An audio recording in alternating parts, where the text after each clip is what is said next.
Hey, everybody. Welcome back to Passions Podcast, the podcast where we talk about the soap opera passions. I am your regular host, LeTara, back today with Lisa from the UK, y'all, our international guest host. I love that. I'm the international guest host. Hi, everyone. Thank you so much for having me back. Thank you for being here. I'm so excited to talk more about the show and everything with you. Do you want to share your news with everybody? Y'all, Lisa has Yeah, some such exciting news on the not heels that of I'm famous in the in the very niche Passions podcast. So when LeTara said she'd thrown her back out and was doing the solo hosting, I emailed a few weeks ago to say I'm currently pregnant with twins. So do not mind doing everything really slow if you want a co-host. So hopefully your back's better now. It's better. I do have my heating pad right here, just in case. It is better. But congratulations. This is amazing news. Twins, people. Thank you so much. I just said to LeTara, I'm having twin girls that may be identical, so I'm hoping they are nothing like the identical twin girls from this soap opera. Yeah, and we definitely know who the mommy is this time. Yeah, no question. No question about that. Yeah. So that's so exciting. We're so excited to have our Thank first you. Passions babies. Yeah, so I'm glad that I'm back co-hosting while I still have time to do it. I know. All right, but so we're gonna get into the episodes. We watched 636 through 640 this week. Lisa actually caught up on 10 episodes, I think. You watched like from 630 to 640, right? Yeah, 631. I need to slow it down. You need Which a lot of rest watching TV when you're carrying multiples. I bet. I listen, I can't even imagine. I'm barely keeping myself together. I'm only 19 weeks. It sounds like it's about to get I'm interesting. I'm sure it's gonna be very interesting. But in the end, you get to have two little baby Yeah. girls, which is lovely. Two for the price of one. Uh, two for the price of one until they come out, and then it's like two for the price of four. Double trouble. Yeah. All right. So before we get started today, we're going to say shout out to all of the patrons over on Patreon. Thank you to Moonashe, Marcus, Bree Lynn, Lisa, Sid, Sarana, Randall, Hannah, Camelia, Samantha, Jeanette, Eric, Fantasia, Sean, S, Larissa, Maria, George Lopez Fitzgerald, Lisa, Jessica Jean, Laura, Karen, Uche, Justin, Paige, and Casey. Thank you all so much for being patrons. And anybody else out there who would like to become a patron, go over to patreon.com/passions podcast and sign up for whatever tier you find most agreeable. And this week, I want to give an extra special shout out to Jessica Jean because she sent me a message and was like, "Hey, LeTara, by the way, my dad's like friends with Mackenzie Westmore." What? Exactly. And it's like, do you want him to like ask if she'll be on the podcast? I was like, Yes. absolutely, yes, please. And then they sent me her fucking phone number. Oh my Yeah, goodness. so I'm gonna call her today and set something up, y'all. We'll see. So fingers crossed, everybody, that we'll get She that didn't done. have a good time though, did she, on this show from what I've anyway, she Well, can we'll tell you see. all I'm about interested it. to I'm Yeah. interested to hear her experience and everything that she went through That on the is so show. exciting. Yeah, so and it's so exciting. So I just have her phone number now. That's crazy. That's the coolest thing ever. Crazy. So anyway, be looking out for that soon, everybody. Because I'm gonna try and get that done as ASAP. Yeah. But for now, it's just us girls, us regular people doing this podcast. So we're gonna start with our troubled marriages. Grace specifically. So you will recall last week, Grace met John, David's real son, David's actual son. And John looked at Grace and was like, Grace, mother? So that's where we pick up this week. He's like, Grace is my mother. And she's like, oh my God, you're my son. They get to being mother and son so fast without any real questions or anything. I thought Sam would Uh, ask for a paternity test immediately, I, but you just the know, date when he was born seemed to be enough. I think he just didn't want to put a damper on things. I That's think, what he kind of said. Yeah. yeah, I think he really is walking a fine line with Grace because he is very concerned that she will leave him for David. He Like doesn't want to push her further towards. regardless of what she has said to him, he knows because of his own relationship with Ivy that there might be something there, right? You never get So over your first love in Harmony. that's what they say. So yeah, John shows up, calls her mother. He says, is it true? Are you my mother? And David looks over like at Ivy, because Ivy's watching on, because y'all know she orchestrated this whole thing. And at first it seems like he might say like, no, you're misunderstanding, but he says, yep, this is your mother, and he introduces them to one another. I wonder what she has on him. It must be big. It has to be enormous. I hope that comes out at some point, because I don't know what it could be short of like he is an abusive Well, he does like strangling child people. abuser or something. You know what? She deserves it. Ivy deserves it. If it were me, I would finish the job, frankly. Because what happens here to me is a step too far. Ivy's done a lot of stuff, and like I still think that her drugging Grace was a step too far, but this is even worse than Several that. steps too far. Yeah, this is even as worse a mother than that. as well. Not that like it would, but you know, it is awful. I agree with every horrible thing David says about Ivy this week. All for a man who consistently is telling you, I don't want to be with you. I want to be with my wife. I'm choosing my wife, regardless of you if you think he still loves you or not, which I do believe that Sam loves Ivy and still has love for Ivy. But he doesn't want to be with you by doing this. He doesn't want to be with you. How could they ever be happy when this is how she got him? If her plan works, it's horrible. And why would you go through all of this shit? put your eternal soul at risk, basically, because it's like you are going to hell for sure, Ivy. All for a man who doesn't want you. Theresa wouldn't even go this far to get Ethan. She's more obsessed with Sam than Theresa is with Ethan. Yeah, because at least with Theresa and Ethan, at least for right now, I think it does, the dynamic does shift and change a lot over time. But Ethan obviously is in love with Theresa, has said it, and has said so many times to her, I've never loved anyone the way I love you. So she has at least a reason to be obsessed with him and be obsessed with like, I can get him back. Ivy girl, it's been over 20 years. You scorned that man, first of all. And then on top of that, he keeps telling you he does not want to be with you. Now, I will say, Theresa does something similar later on, right? Like Ethan starts telling her like, I love my wife once he marries Gwen, so I do think that these two things do mirror each other eventually. They're both psychotic. Yeah, they do mirror each other. So anyway, Grace meets her son, quote son, and she is weirdly overjoyed. Like I just feel like the emotion should have been a little bit more complicated than shock would be, I guess, the first. Yeah. She's so happy. She's like smiling, and it's like, this is such a complicated situation. Your life has already gotten extremely complicated, and now it just became even more like mixed up, and it's just so suspicious. Why didn't you tell me before? And I told y'all last week that was going to come up. She was going to say, why didn't you tell me before? And David was going to say, oh, well, I just didn't want to upset you. That's exactly what he said. He said, I didn't want our son to be the reason you came back to me. Well, she still needs to know she's got a son. The reasoning didn't make sense. He did have to make it up on the spot, though, to be fair to David. Yeah. He did say that. He said, I didn't want our son to be the reason that you came back to me.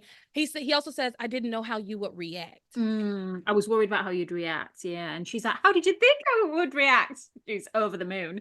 Over the moon. And it's like, I'm actually with David a little bit on this. How would you expect somebody to react to finding out that they have a son whom they missed out on their entire life? Right? Somebody like Grace, you would think she would be very upset. I'm wondering, because she kept mentioning the baby that she lost, and she's like, oh, it's like God has given me this. I wonder if it's mixed up with the trauma of that and the pregnancy loss, and it's like, oh, my baby's come back to me. I'm not sure. It definitely is. You're right. She Yeah. does keep bringing up the baby that she lost. I lost my son, but now I've gained a whole new son. It's like it's a Christmas miracle. She Oh, says yeah. that literally says it's a Christmas miracle. And so then Sam comes in to the conversation. She introduces John to Sam, saying, "This is my husband."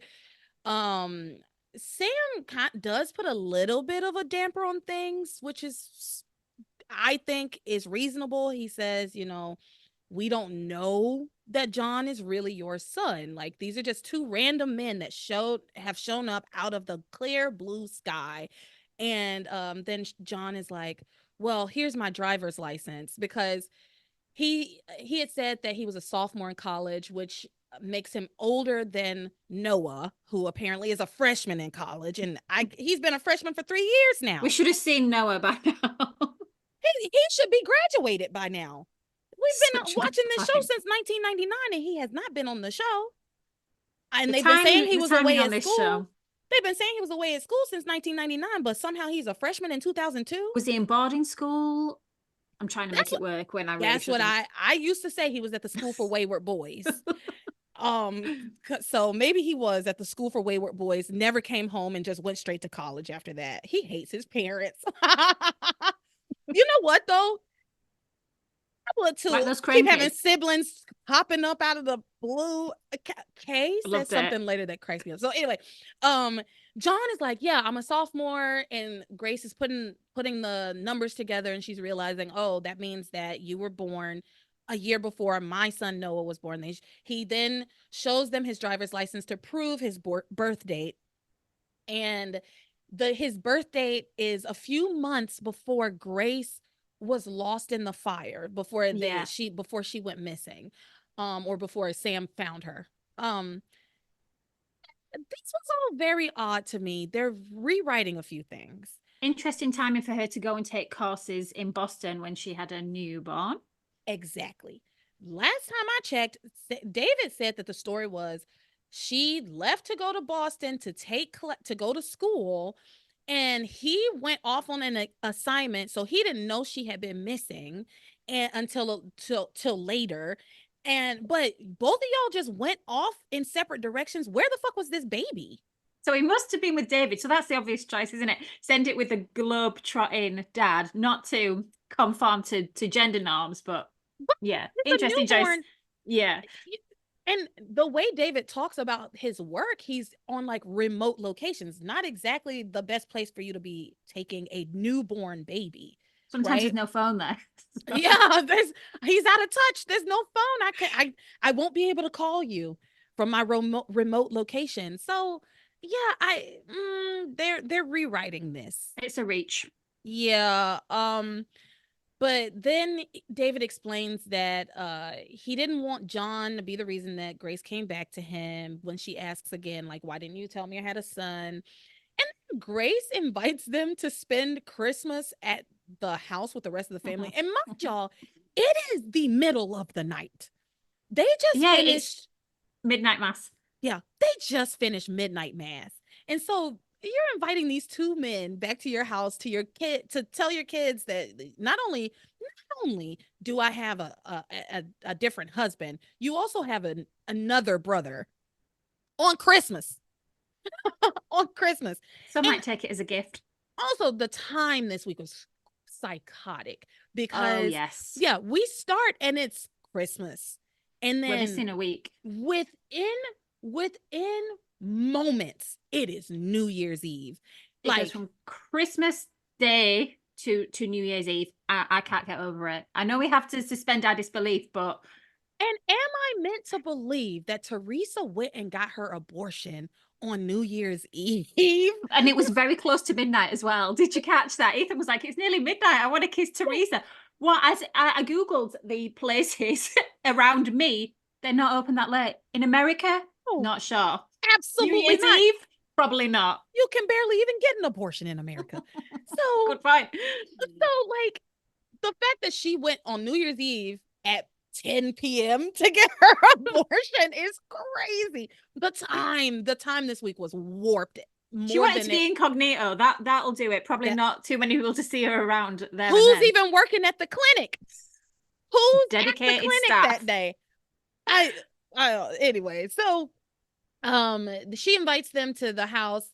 But Sam's like, we should wait. We should at least tell the girls before they meet him.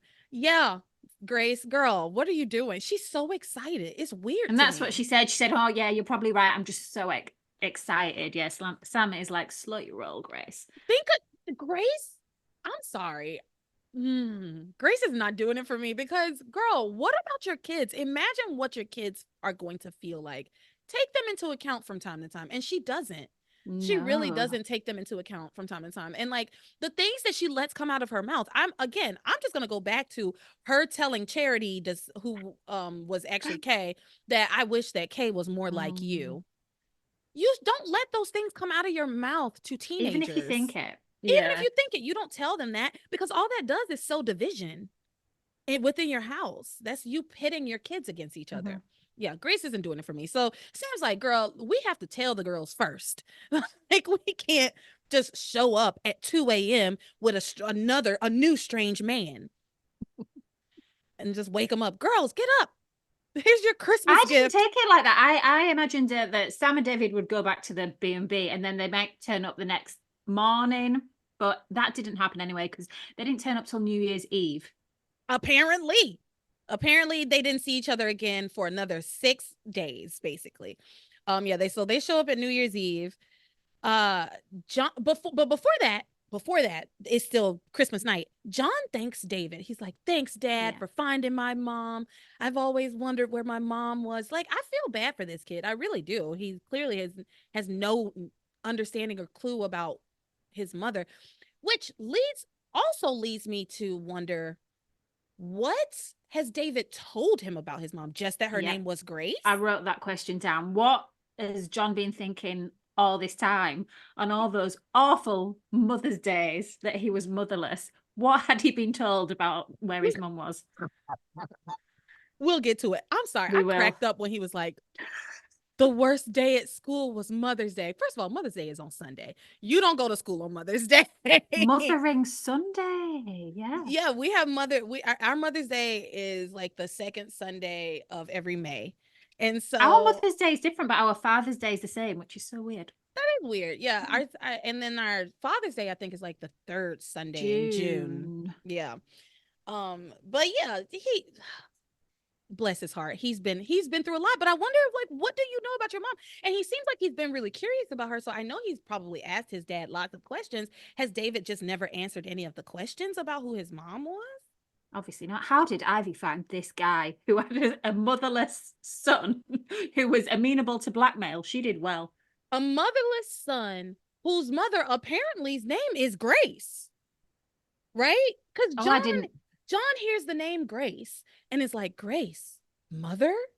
So it's like, oh, I didn't clock that, but that's another piece of stroke of luck for Ivy. I don't know. So anyway, he says he tells his dad thank you. He's always wanted a mom.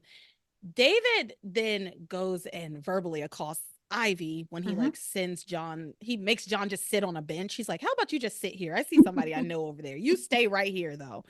He goes over. Can you get me some coffee? I'm tired. Yeah, he keeps sending poor John away. Who knows when they last saw each other? Where are you getting coffee at 2 a.m. in this tiny little town? What is it? Harmony, the town that never sleeps, apparently. Got all the amenities. They're the town that never sleeps.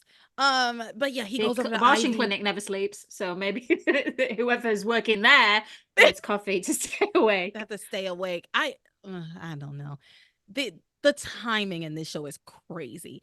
So David goes over to Ivy. He says, "You're the most evil person I've ever met." Calls her a bitch, and she says, "I've just given your son what he's always wanted, a mother." She goes, everybody wins. I get Sam. You can go off and have Harmony's answer to Martha Stewart, and your son will have a mother. I don't see what the problem is. This is but David's like, it's one thing to mess with me. It's another thing entirely to like toy with my son's heart and make him believe someone's his mother who isn't his mother. So like they were saying to us explicitly that Grace is not his mama at all. Yeah, we know Um, that for sure. yeah. So Ivy is very flippant about the whole thing. She's like, everybody wins. I don't see what your problem is. Like your son, he never needs to know as long as you don't tell him that she's Does she not not his mom. learn from her experience? Is his real mother? What if she just decides to pop up one day, right? So he says, I hate you, Ivy. I hate you for what you're doing to Sam and Grace, but mostly for what you're making me do to my own son. Here's the thing though. You're the one doing it to your son. You're the one actually going along with the bullshit. I don't know what Ivy has on him, but She says it'd be worse, didn't it, if he found that out? So it must be really bad. I can't remember. It must be so bad. I don't know if it ever comes out. I don't know if it ever comes up. I don't remember it. If y'all know if it comes up, please like send me a message, send me an email, something, and tell me. I don't mind spoilers. I want to know, what did David do that was so bad that Ivy was able to blackmail him to this extent? Because dragging your kid into it is a whole nother level of crazy, right? Is like he said, it's one thing to like fuck with me, but to fuck with my kid, he has nothing to do with this. And also, like, not for nothing, you are blackmailing me, and the only reason I'm doing this is to try to keep him out of the bullshit. But you pulled him into it, right? So I don't know. Might push him too far. He gets very passionate, David, doesn't he? In a way I haven't seen yet. It's hard. It's hard for me to know what I would do, how I would handle this situation, considering I don't know what David did. You know. Yeah. If I knew what he did, maybe it's like murder and he would like go to That's jail. where my mind went when it's like, what would you... He said it had ruined John's. So it's a really bad crime. We can only speculate. It must be. So I wrote the next day, but we quickly learned that it is not at all the next day. It is New Year's Eve. So Grace is in her kitchen over the moon about having another son. And then John shows up to the house and he's like raving about how perfect Grace is as a mother. Look at this place. It's like something out of Home and Country Living. It's something out of a magazine. They haven't seen each other in a week. If she's so excited. Yeah. Anyway. That's what it seems like. Like, it seems like they haven't seen each other, but maybe they have, and she just was keeping it under wraps. They obviously had a Christmas break, maybe for the soap opera, and they're not expecting people to pay as close attention as we are. So they've just moved it on, and we might be overthinking it a little bit. We definitely are overthinking it, but it's not our fault. It's not our fault because that's a lot of time to skip over. So she's over the moon. John shows up. He loves everything about Grace, that he thinks she's like the most perfect mother. He says, you're my dream come true. And then she wants to make him eggs. She offers to make him eggs, but doesn't have any eggs. She offers to make him eggs for breakfast, but they don't have any eggs. So she's like, oh, we don't have any eggs. I'll run out and get some. He's like, no, I'll go get some at the B&B. So he leaves to go get eggs. Sam very gently, I really appreciate this, tries to warn Grace, like, maybe don't get too excited. Don't get too attached. Like, maybe we should take things more slowly. You know, I'm just worried that I don't want you to get hurt in all of this. We need to tell the girls. We need to tell Noah. Yeah, they're like, Sam says, yeah, we need to tell the kids, which she was so excited on Christmas Eve to tell them. It's crazy that she waited a week. Holding that in. Yeah, it's crazy she waited a week to tell them, but Jessica and Kay come downstairs. And the girls are like ready for breakfast, and John comes back with the eggs, and then everybody's just in this kitchen, and the girls are looking at him, and he's looking at them, and everybody's looking at each other. Finally. I think the girls were thinking, who is this hottie at first? It seemed Yeah. a bit like they were a bit excited. Yeah, the look on Kay's face was like, oh, fresh meat. Like, And I didn't think Kay could see any other man honestly, I apart think from Miguel. I wonder if she immediately was like, I bet I could use this to my advantage, like to get Charity to use John somehow, which she still can because they're not blood related. Yeah. Oh wait, yes they are. Yes, they are blood related. They are absolutely blood related. Oh, of course they are. She's not blood related to Ethan. I talked about that last week. She's not blood related. We were thinking about Hank as well, maybe, because everyone's so close in harmony. But yeah, Jessica seemed like she liked the look of him as well. And so Kay finds like, so mom, who is this guy? Who is this man in our kitchen? And he answers them. He says, well, I'm your brother. So we have another brother we didn't know anything about. This is getting ridiculous. There's a new kid popping up every 5 minutes. I was like, yes, I'm with Kay. I would have had the exact same reaction. Y'all just found out about Ethan. Now, no, you know what? Let me go even further back. Y'all just got Charity. You just found out about Charity not that long ago. Now, then you found out about Ethan. Now there's a whole other brother, John. What are the chances? 3 kids in 3 years is nuts. Like crazy. 3 random children. So Jessica gives him a much warmer welcome. Kay is not having it. It was exactly like when they found out they were, I'm air quoting for people listening, bastards. It like Jessica was so sweet about it, and Kay was just like, this is ridiculous. It's the exact same responses. Kay took that way too hard. I'm a bastard. She took that way too hard. Her reaction here is far more reasonable than the reaction she had she before. Didn't vow to never be good again, I suppose. Yeah, that's what I'm saying. She's made that vow, to be fair. That's done and over with. For her, it's like, whatever, I'm gonna still be bad. Fine, welcome to the family. It just validates her. Yeah. So Jessica was really sweet to him. Yeah, she gave him a hug. She gave him a welcome to the family. Kay went about just making her own breakfast because she was like, well, obviously mom's not gonna fucking do it. Too many kids to worry about me. Go make my own toast, I guess.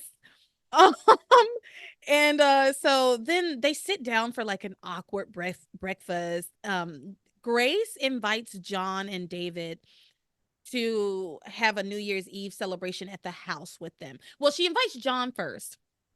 David's not even there. She invites John. John says to her, well, I always spend New Year's Eve with my dad. It's like our tradition. Like, could he come? And she's like, sure, why not? She doesn't even look in Sam's direction. She's just like, of course he can come. He's your dad.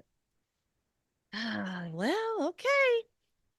So, and you'd think they'd make an exception for the year that he found his mum, even if David was doing something else. Oh, it's our tradition. I found my long lost mum, but I'm still going to stick to this family tradition. Yeah, I don't know. Yeah, but I mean, it's like he doesn't know. I get John wanting to have his dad there because he doesn't know any of these people, and I would want that one person there with me to anchor me as well. Yeah, it's that does a big deal. Yeah, because he just has now become part of this big family of people that he does not know, and some of them are hostile towards him. Right? He seems very confident, like he's already so in love with Grace, and he just announces himself, I'm your brother. He feels very comfortable wading into new situations. It's he takes to this way too easily. So does Grace. But you know what? Maybe that's the family resemblance. Yeah. Right? Like mother, like son, even though they're not related at all. But they both just take to this way too easily and are just like, yeah, ready to be one happy family. So anyway, Grace says, yeah, sure, your dad can come. And that's when Ivy calls from the mansion and invites them all to come to the mansion for New Year's Eve. She's like, I'm having a New Year's Eve party tonight. Once again, we have Ivy Crane calling people the day of a damn deciding on the day of. Who hasn't already made plans for New Year's Eve? How's she going to get a caterer? For New Year's Eve, she now is inviting people on the day of the event. This is again, she did this like 3 other times. Yeah. And I guess she's just so entitled. She thinks people will just come to her parties. And they did. A lot of people showed up to this party. It's They probably one of the do. better, it's definitely one of the better Crane parties. It really is. But yeah, she invites them, but Grace turns down their invitation. We see, and we'll see a little bit more about what's going on with Ivy at the mansion. She instructs David to make sure that Sam and Grace come to the party. So let's talk about what's going on at the mansion. Ivy's asleep. She's having a dream about, her schemes all coming true and all her things working out. And David slips in through her window upstairs in the mansion. He comes in through her window with black OJ Simpson gloves and chokes her out in her sleep. He should have just finished. He should We have all knew just who it finished was it. as well. They tried to make it look mysterious. We were like, it's David. It's David. This is not the first time he's tried to kill her. The first time she was in the hospital bed after she had like had her an accident or whatever, and he was like, I just wanted to prove a point that you're vulnerable, Ivy. But yeah, like, finish the job. Maybe he's not a murderer then. Yeah, maybe he's not. If he can't. If you had that in you, and someone was blackmailing you that way and forcing you to tell this awful lie to your son, yeah. So maybe it's not. Unless, like, maybe he killed his wife by accident. Like, maybe it was like an accidental death. So he's not a murderer. That's why it would ruin John. Yeah, so he's not a murderer, but he did do something that would get him sent away, number one, and also would be make John hate him. Because that's what Ivy says. Because they do try to give us little clues, but I'm still so much in the dark about what he did. So he comes in, he chokes Ivy, and she wakes up, he lets go. And he tells her, I won't do this. You're not going to force me to use my own son and hurt him and manipulate his emotions, making him think that this woman is his mom when she's not. He says, it's over, Ivy. It's over. If it was over, it would have been over last night, or at whenever it was the last time you talked to Ivy. Ivy knows, everybody knows you're bluffing. Stop playing. Like, if it was over, it would just be over. Like, you and John would just leave town. You wouldn't have to tell Ivy. You would just pull up, right? I would. That is an option, isn't it? Yeah, that is absolutely an option. You skip town, you leave a note for Grace, say, Ivy did this, I'm gone. Right? I'll fill in your notebooks and send them back to you. No, how could I? I don't know you. How could he fill in her notebooks? Yeah, of course. I'm still... He doesn't know her. Gosh, I really got convinced of the lie. Yeah. And so anyway, he tells her it's over. Ivy says to him, it's only over when I say it's over, motherfucker. Have you forgotten that I have something on you that will not only destroy you, but will destroy your precious son as well? And then she starts talking, and so like he relents. He's like, yeah, you. Well, he's right. Like, I hate you, and she's like, whatever. And then I loved it. She's like, bring me my wheelchair. She's just the nerve of this woman. The way she said whatever was so funny, because he's like, I hate you, Ivy. She says, whatever. Bring me my wheelchair. Actually, I have more parts of my plan I want to tell you about. I have things. We have things to do, David. So he just sits down, doesn't he, to listen? Yeah. And he just relents. I don't know if she explains what her plan is to him. She just says she has the perfect plan. I think she says to him, doesn't he, all you need to do. Oh, no, she does. She gets excited about her plan to get Sam and get rid of Theresa. But I don't think she tells him details. I think she just says, you just take the pictures. Yeah, that's basically what she was like, just make sure they come to the party. Her part of she doesn't tell him the whole plan of what's going on. She just kind of alludes to how she's going to destroy her plan. This night is basically that she wants to destroy Sam and Grace's marriage, destroy Theresa, and hopefully Julian will get killed too. Like, that's all part of Ivy's like scheming right now. It's a trifecta. But I loved it how he says, oh, I've got to hand it to you. You're nothing but vicious, ruining a young girl's life. And then Ivy says, that girl is a liar and cheats and will stop at nothing to get what she wants. And then David's like, sounds familiar. And I'm like, such a good point, David. Sounds familiar, like somebody I know in this room. I'm not going to name names, Ivy. Short list. But yeah, then Ivy talks about like her plan and how like if it goes according to plan, Luis is going to kill Julian. So Yeah. she's like, and it's like, again, I will bring up the fact that Ivy has talked about so many times about how Pilar's her best friend. Pilar's my best friend. Would you do this to your best? Like, imagine Didn't if even think of that. Pilar was like, oh, yeah, I'm going to create a situation wherein Ethan murders somebody, and I'm hoping he murders somebody, and I know that that will mean he goes to jail for the rest of his life. Like, that's a horrible, horrible plan. It's one thing to be trying to get back at Theresa, because fine, Theresa is lying, right? Fine. I feel like Theresa is fair game at this point. Louise is that's she's literally causing what she feels is just collateral damage, right? But that's so damaging to Pilar. I don't even think of them two as friends anymore, though. I think that's why it didn't. After everything they've been more like enemies lately. Because Pilar's obviously Team Theresa. I think, is that friendship still intact? Yeah, I here's the thing though. If somebody has been your best friend for over 20 years, right? And y'all have a falling out because you're on opposite sides of an issue, do you then are you now so cutthroat and out so much out for blood that you are willing to sacrifice like the most important things in that person's life? And I can speak because I have a friend who we were best friends for well over 20 years. We had a horrible falling out. I wouldn't wish anything bad on her. You know what I mean? I still love her.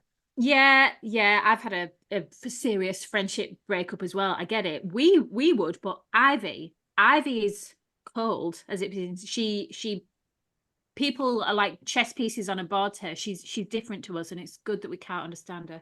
It's just so interesting how she thinks of herself as so different from the Cranes. And she does make a comment this week when David says, like, how could you be so cold and calculating and manipulating people's lives like this? And she says, well, I learned from the masters, right? So it's like she's been, and she, of course, alluding to Julian and Alistair, the Cranes, because and she's been probably in her that dad as mansion well. for over 20 years, so she's been polluted, and she's maybe lost a grip on what's right and what's not right, because she's seen the Cranes being Cranes. She's only out for self anymore, right? She's doing the K thing, right? Like she's like, I did goodness be damned, as God Tabitha is my is witness. feeling threatened by Ivy this week and her badness, so they're making a point of saying Ivy's a bad bee. Yeah, she's really getting really bad. So David, wait a minute. Do I have the right notes? Yes. So David makes his way over to the Bennett home, shows up, tells them that he was planning to take John with him to his gig at the Crane Mansion. And so Grace immediately decides that everybody's going to the Crane Mansion now. And Sam's not quite on board at first, but he eventually agrees because of course he is going to agree. Meanwhile, Timmy and Tabitha make their way over to the Bennett's house. This is partial magic, but we're gonna just do it here. Behind TC and Eve, because TC and Eve going into the house. Timmy and Tabitha are trying to get into the house because she wants to get invited to the party. And so she just kind of uses their tailwind coming into the house. Just you know the doors I mean? open, she tailgates. Yeah. She walks in with Timmy as a real boy, which we'll talk about a little bit in a minute, like right after this. And she explains that Timmy is her grandnephew, and TC or Eve, I think it's Eve. Eve is laughing. She's like, wait, get this, guys. Wait till I tell you what happened to us this morning. Ivy Crane actually called me and invited us to a party at her mansion tonight. How crazy is that? We never set foot in that place, right, guys? Ha ha ha ha. Grace looks at them and is like, actually, we're going, and I was hoping that you guys would go too, so that we could all celebrate this wonderful occasion together. Girl, I'll catch you next year. if I was Eve or TC, I would just be like, girl, Sam will be there. He can support you. I'm not going. Yeah, if you want to go, fine, but we don't have to go and hold your hand. Sam will be there. David will be there. And your son John will be there. I think it'll be fine. And the girls are going to Yeah. the youth center apparently.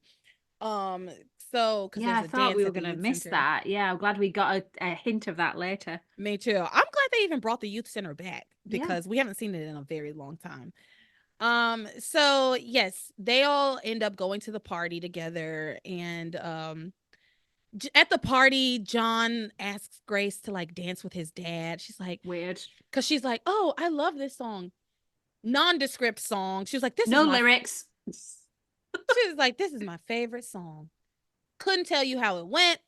I couldn't tell. There were, like you said, no lyrics, no words, no no discernible melody to my It was like ear. elevator music, is Yeah, what I heard.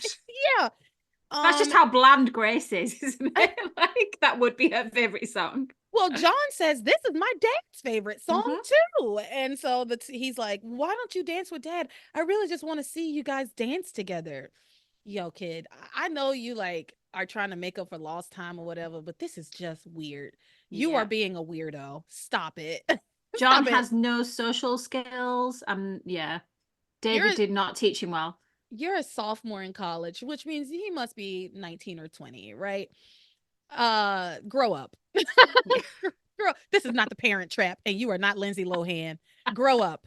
So Grace then is like, hey John. So she does dance with David, whatever. Sam doesn't love it, but whatever. Grace then is like, hey John, how about I give you a tour of Ivy's house, like of somebody else's Yeah, home. my thoughts exactly. Let me give you a tour of someone else's home. And he's like, great, I'd love to see it. So then Another they just, resemblance, both socially inept. yep. So then they just go gallivanting around somebody else's house. John said it's like something out of a movie. I wrote in my notes, a low budget movie. Yeah. I thought the exact same thing when he was like, oh, it's like something out of a movie. And I was like, what movie? It was like it all, like the set, even for the time. And I'm looking at it through the lens of like, oh yeah, it was 2001, 2002. Like the quality, of course, wouldn't be that great. But even for the time, the sets look so cheap. A lot of them, like especially like these like auxiliary crane mansion sets, rooms that we've never seen before. Yeah, that they just trot out once or twice a year. They just look so cheap and empty and like, no, what movie? I agree. What movie? The Room, Tommy Wiseau. Have you ever seen The Room? Oh No. my God. There's this movie called The Room. And I think his name is Tommy Wiseau. He wanted to be an actor really bad, but he was like terrible. And so he decided to just like make his own movie. He, like, I think he wrote, directed, and starred in this movie. It is. Oh, this is real. Oh yeah. Oh yeah, yeah, okay. Yeah. It's one of the worst things you'll ever see, but it's so bad that it's hilarious. Oh, I like things that are so bad they're hilarious. That's and it's not that long.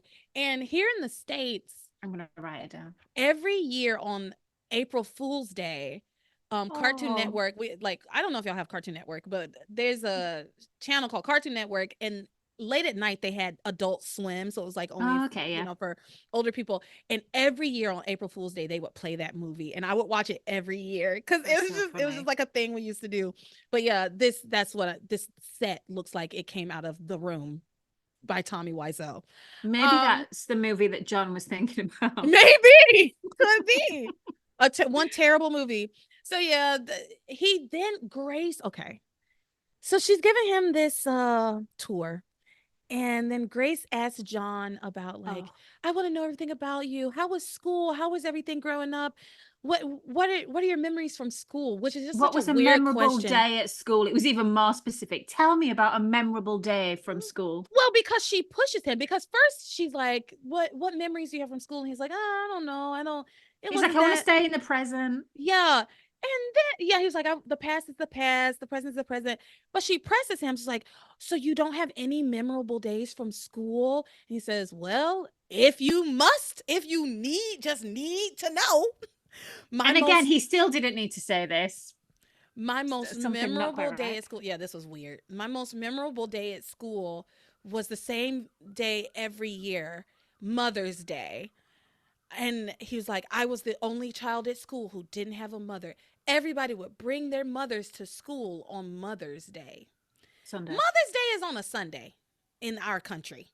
We have Mother's Day in May on a Sunday. What were y'all doing in school? Bringing your parents? Did you take your mother to school from any Mother's Day thing? It's quite funny because I wrote this in my notes to ask you. So I remember we used to make cards for Mother's Day. Obviously, it wasn't on the day, but I'm like, is this a thing in America where all the mums come in and introduce themselves? Didn't think so. No, we live in a society where you can barely take off work if you're even if you're sick. Like if you have to be like bleeding out, and even then your manager's gonna be like, "Can you come in tomorrow?" Like Mother's Day is not a public holiday. You're not getting off work to go to your kid's school for on a random whatever day, Wednesday or Tuesday, because substitute Mother's Day. It's not real.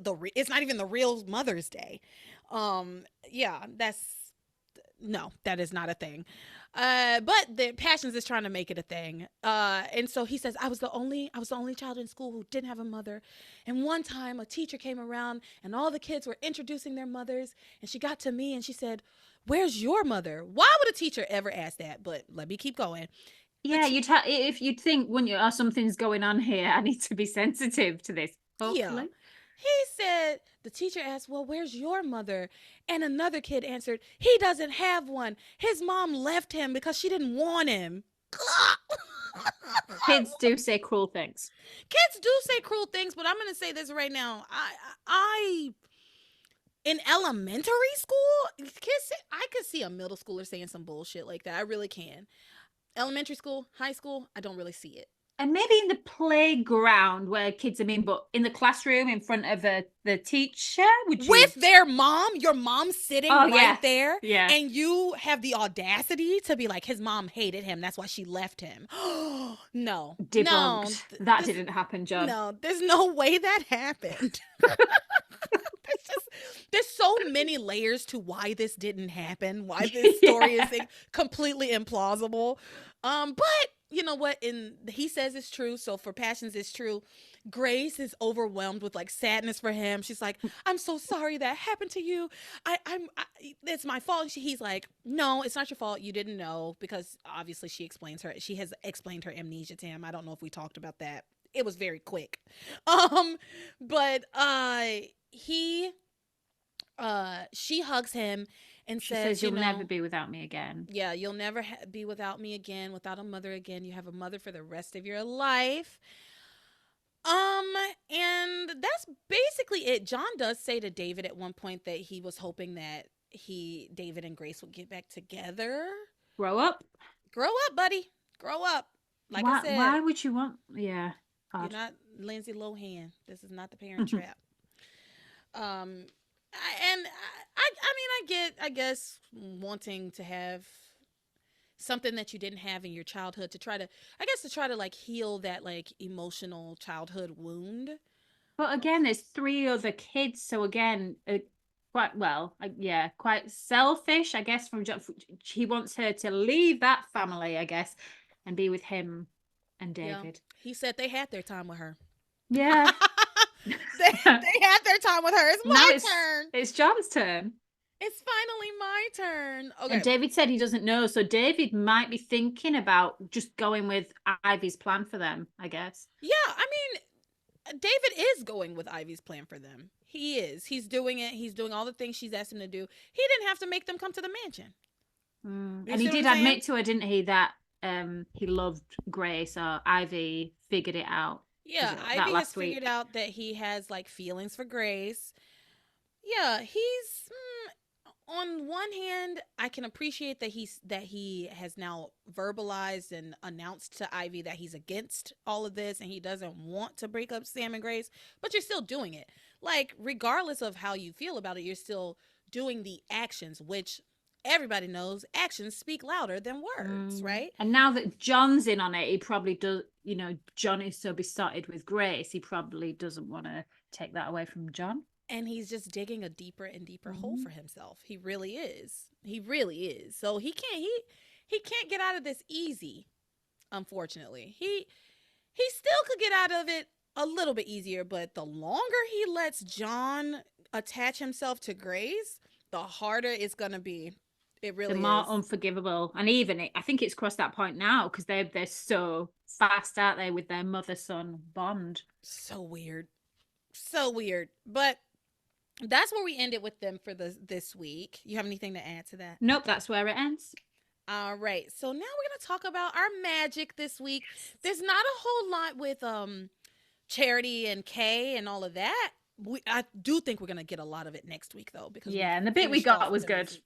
Yeah, we finished off with them this week and it was nice. So we're gonna pick up with Tabitha and Timmy. Tabitha still doesn't believe that Timmy has turned into a real boy. Yeah. She She's in orders denial. him. She orders him to become inanimate right this second. She's like, go into doll mode right now.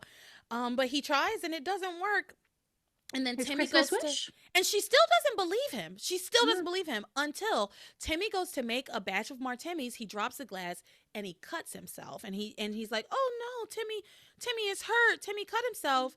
And she is like, "Oh, let me just go get my needle and thread. I'll sew you right up." She comes back and realizes, "Oh, wait a minute. You're bleeding. Timmy, you're a real boy. It's a Christmas miracle." She doesn't say that. She doesn't No. believe in miracles. She says, Yeah. I'll be damned. Well, I already am. Timmy says it's a Christmas miracle. Yeah, Timmy says it's a Christmas miracle. Timmy's a real boy, y'all. And then my gosh. our post-puberty angel shows I've up. written angel woman. They cannot get away with calling her angel girl anymore. She grown. That lady is grown. She shows up and she tells Timmy that his wish was granted because he is good and pure. And then she basically just leaves, right? She's like, well, yes, Tabitha says, get a life and stop interfering with mine. Yes. Oh, yes. Tabitha does tell her that. And then they have like a little exchange of words. And Tabitha tells Timmy and the angel that the whole part of the whole reason she didn't want Timmy to become a human is because humans go through so much suffering, and she doesn't want Timmy to have to go through so much pain and suffering. And then the angel tells her that sometimes someone has to suffer to appreciate true happiness. I don't like that There's line of thinking. Suffering in the world for absolutely no reason. Horrible suffering. I'm not with the angel woman on that. No, I do think I understand the sentiment to a certain extent, like the two sides of the same coin, sadness and joy. That you can appreciate something more after having not had it, right? Like, so if you were in the depths of despair and sad, and then something changes in your life and you become happy, you can really appreciate that happiness and that joy because you know how bad things can be. It's like when you're ill and then you start to feel better. You're like, I feel amazing, even though you just felt like normal. No, that's a perfect example, because every single time I get sick and like my nose stops up, I always think about, man, I really took for granted being able to breathe through my nose, right? Like, you think about what a luxury. What a luxury. But I think you can experience happiness without experiencing sadness, right? I don't think it's happens to anybody. I think everybody experiences sadness and experiences happiness and all a range of emotions. But I don't like this narrative that like you need to suffer to be able to really appreciate happiness. Ugh, I don't love that. There's a bit of that. Well, she is an angel. There's a bit of that religious thing of like, oh, it's all in God's when something horrible happens, well, God is mysterious. It's it's a bit like that. Yeah, it's definitely dripping with like the religiosity portion of it. So well, the angel tells Tabitha to have faith, so absolutely. Yeah, she tells her you just have to have faith, Tabitha. She disappears. She says even for you it's not too late, which I thought was interesting, that the angel's kind of hinting that Tabitha can be redeemed. Maybe she will. So after the angel disappears, Tabitha tells Timmy that, I'm worried that you're going to leave me now that you're a human, and I'll just go back to being a lonely old woman. And it honestly, it was like legit. Like, she wasn't trying to trick him, guilt him at all. She does try to guilt him a little bit later. Yeah. But this portion, she's like, no, I'll just go back to being a lonely old woman. And actually, I'll be even more lonely than ever because I'll remember how happy I was when I was with you. I cried.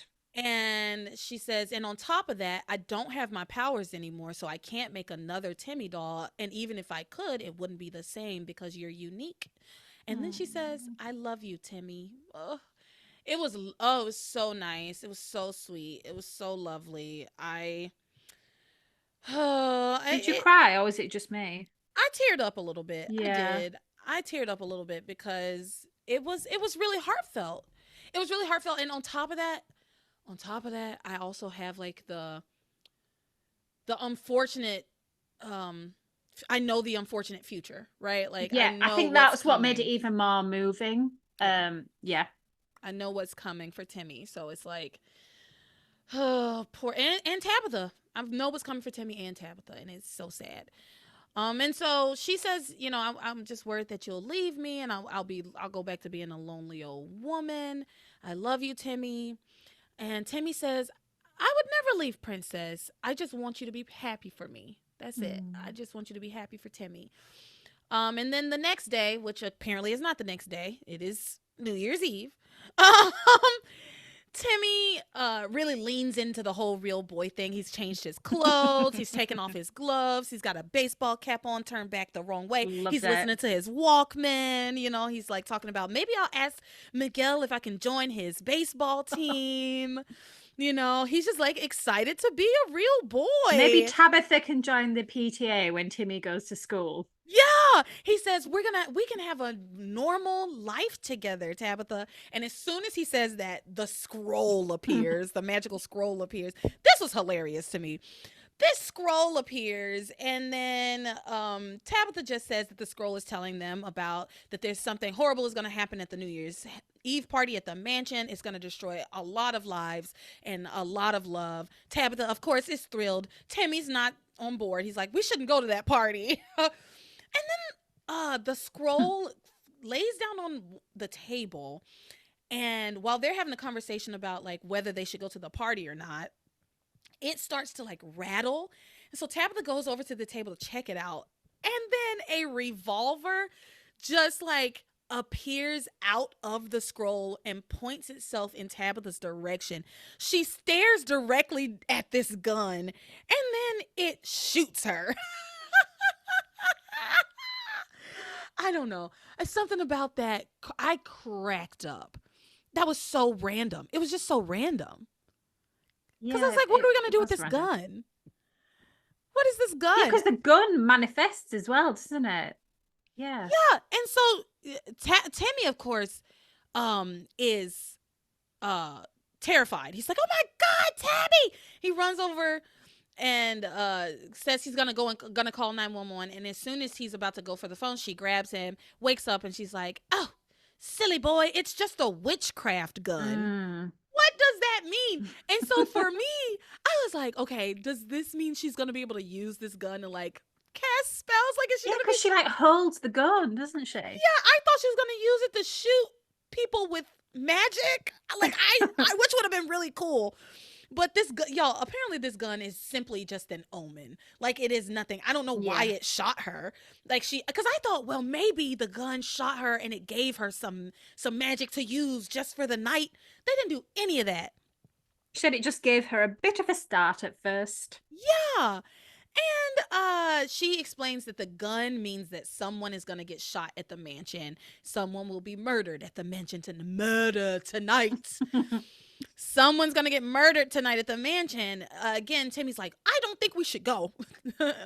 But this is when Tabitha kind of guilts him, saying, this is what I was afraid of. I knew I would end up alone and I'll have to do all the things by myself. And Timmy says, you know what? I will go, but only to keep you out of trouble. Do you know what annoyed me? She's like, oh, we're no longer on the same team anymore. Timmy's never on the side of evil. She's like, oh, now you're a real boy. Your personality's changing. It's not changed at all. It really annoyed me. At all. The only thing that has changed is that she can't force him to go in and out of doll mode and kind of use him to her advantage as much as she was using him to like spy on things, climbing up things, and she can't do that anymore because he might get hurt.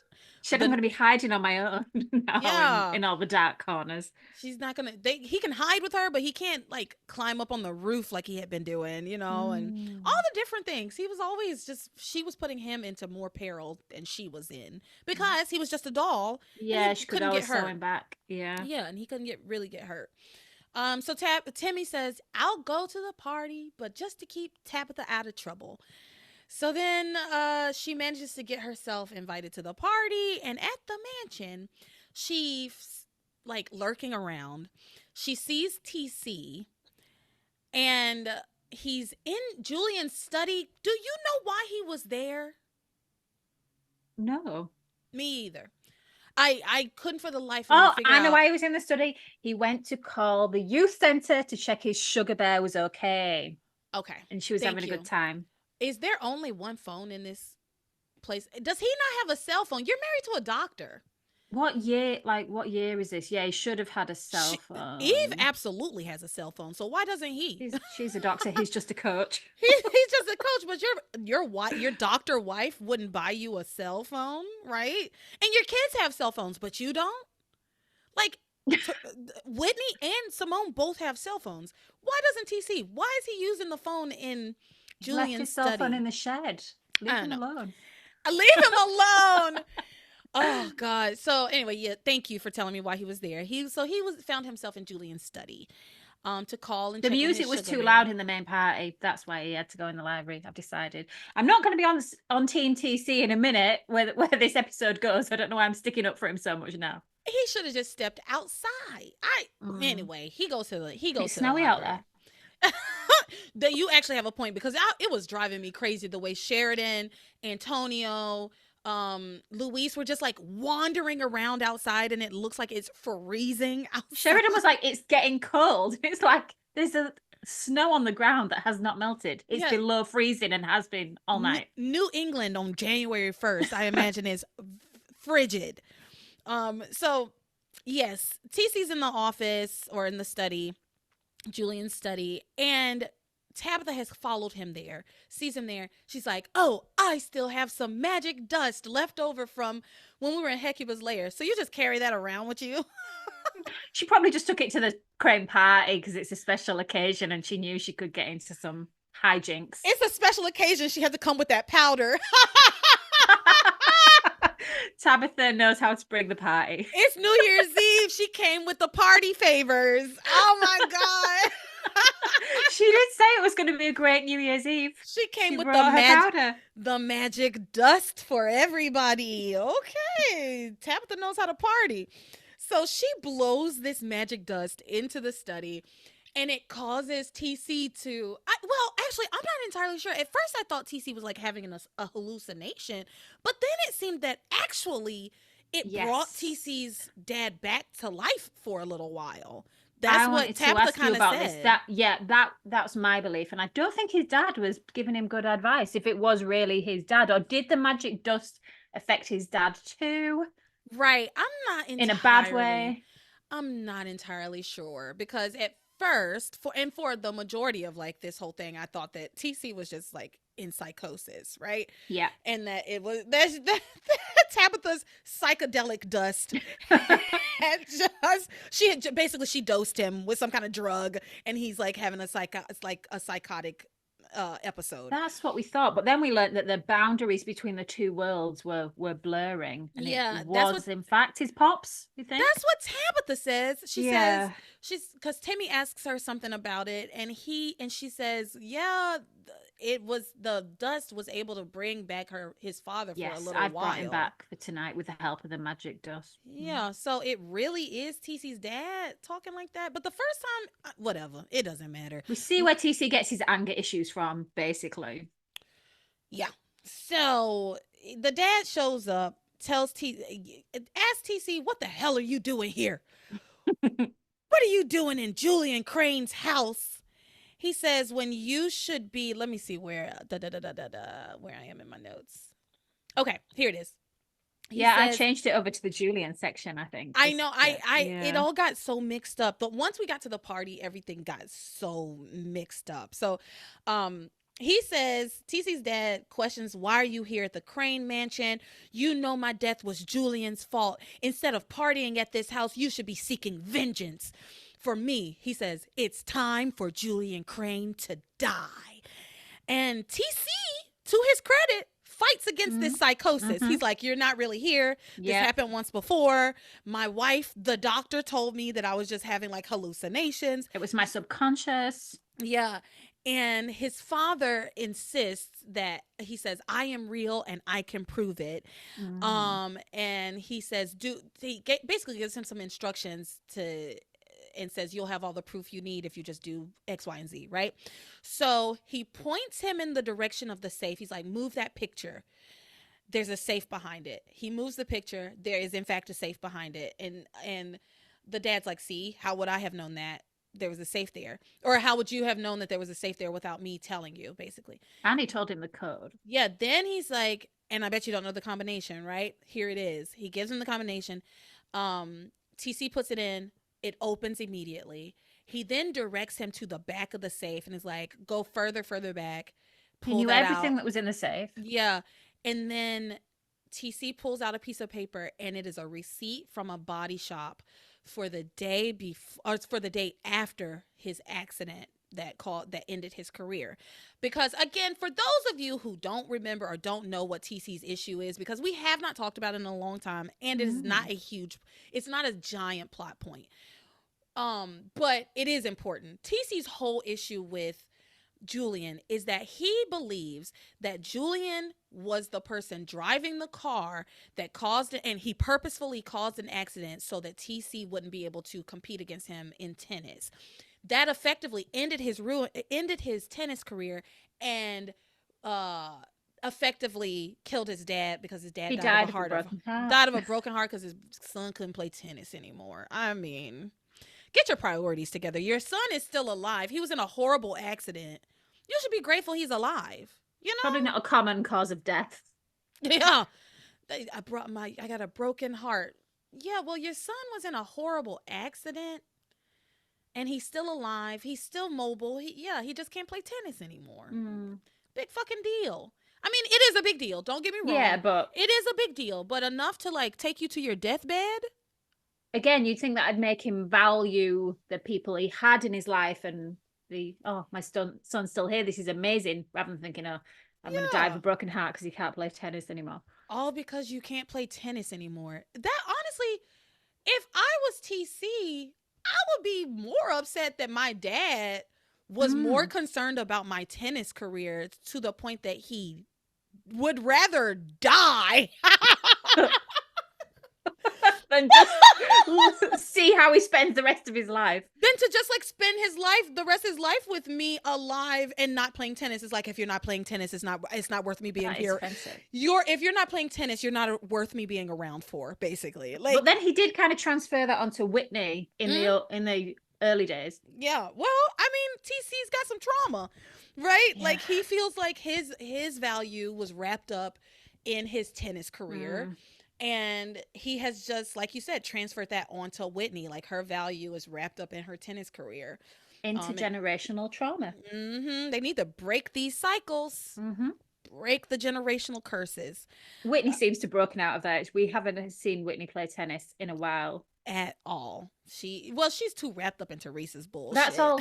Whitney and Chad, all their job is they just follow Ethan and Theresa around wherever they go. They're professional friends. Professional friend. That would be a good job to have, though, especially if you could get paid a living wage, a nice salary. Brother, I don't know if I should say this on the podcast. I think you told me. My brother did have the opportunity to become a professional friend to a D-list celebrity. I won't say which celebrity on the air, but I'll tell you later. I think you might know. I remember you telling me about it. I'm not gonna say it, but I think I know who you're talking about.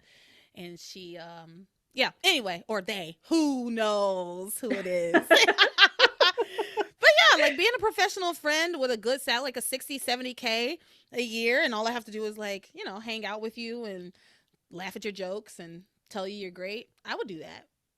I would do that Yeah, easy. it's an Actually, easier way to make a living than some jobs. I always felt like if I like had a ton of money, like if I won the lottery when it's up at like $1 billion or something, I would absolutely pay like one or two of my best friends like a Yeah, because it salary. wouldn't be any fun to Yeah, to just like do everything on your own. to just do everything with me and just Mm, like, and they could still have obviously have their own lives and stuff, but like let's travel, let's do stuff, and I pay you yeah. a salary. You don't have to work anymore. So whenever I need you, you have to come. Yeah, but anyway, back to TC's horrible father. He tells TC, now you have the proof. Now you have the Why did proof. they keep that receipt? Why didn't they burn it? Why? You make an excellent point that I absolutely did not think about. You make an excellent point. What could you possibly need this receipt for? If they get away with all these crimes, would you not want to get rid of the evidence rather than What would you possibly need the receipt for? tax purposes? Not But sure. then again, he also kept that Luis mask. Remember? Maybe He it's a just, trophy. yeah, yeah, Mm. I get, yeah. But he got a literal trophy from. He got a literal trophy because he won that match by default. Yeah, you don't need a piece of paper. You've got the actual He got trophy. a literal trophy. But yeah, so TC, his dad tells him, now you have the proof. It's time for Julian Crane to die. Meanwhile, Julian and Rebecca are doing all kinds of like kinky shit. I didn't even know what this outfit was. Like, did you? So Julian was supposed to be a baby. What was Rebecca? I think she was Father Time. Oh, I okay. think she was, but she had like a scythe. Yeah. I don't know, but she had the beard. I don't know. And she was like dressed in a white robe. Yeah, Julian was like New Year's baby and she was, I think, Father Time. Yeah, so they're doing all kinds of kinky shit. At one point they run through the party because they didn't realize a party was happening at the mansion.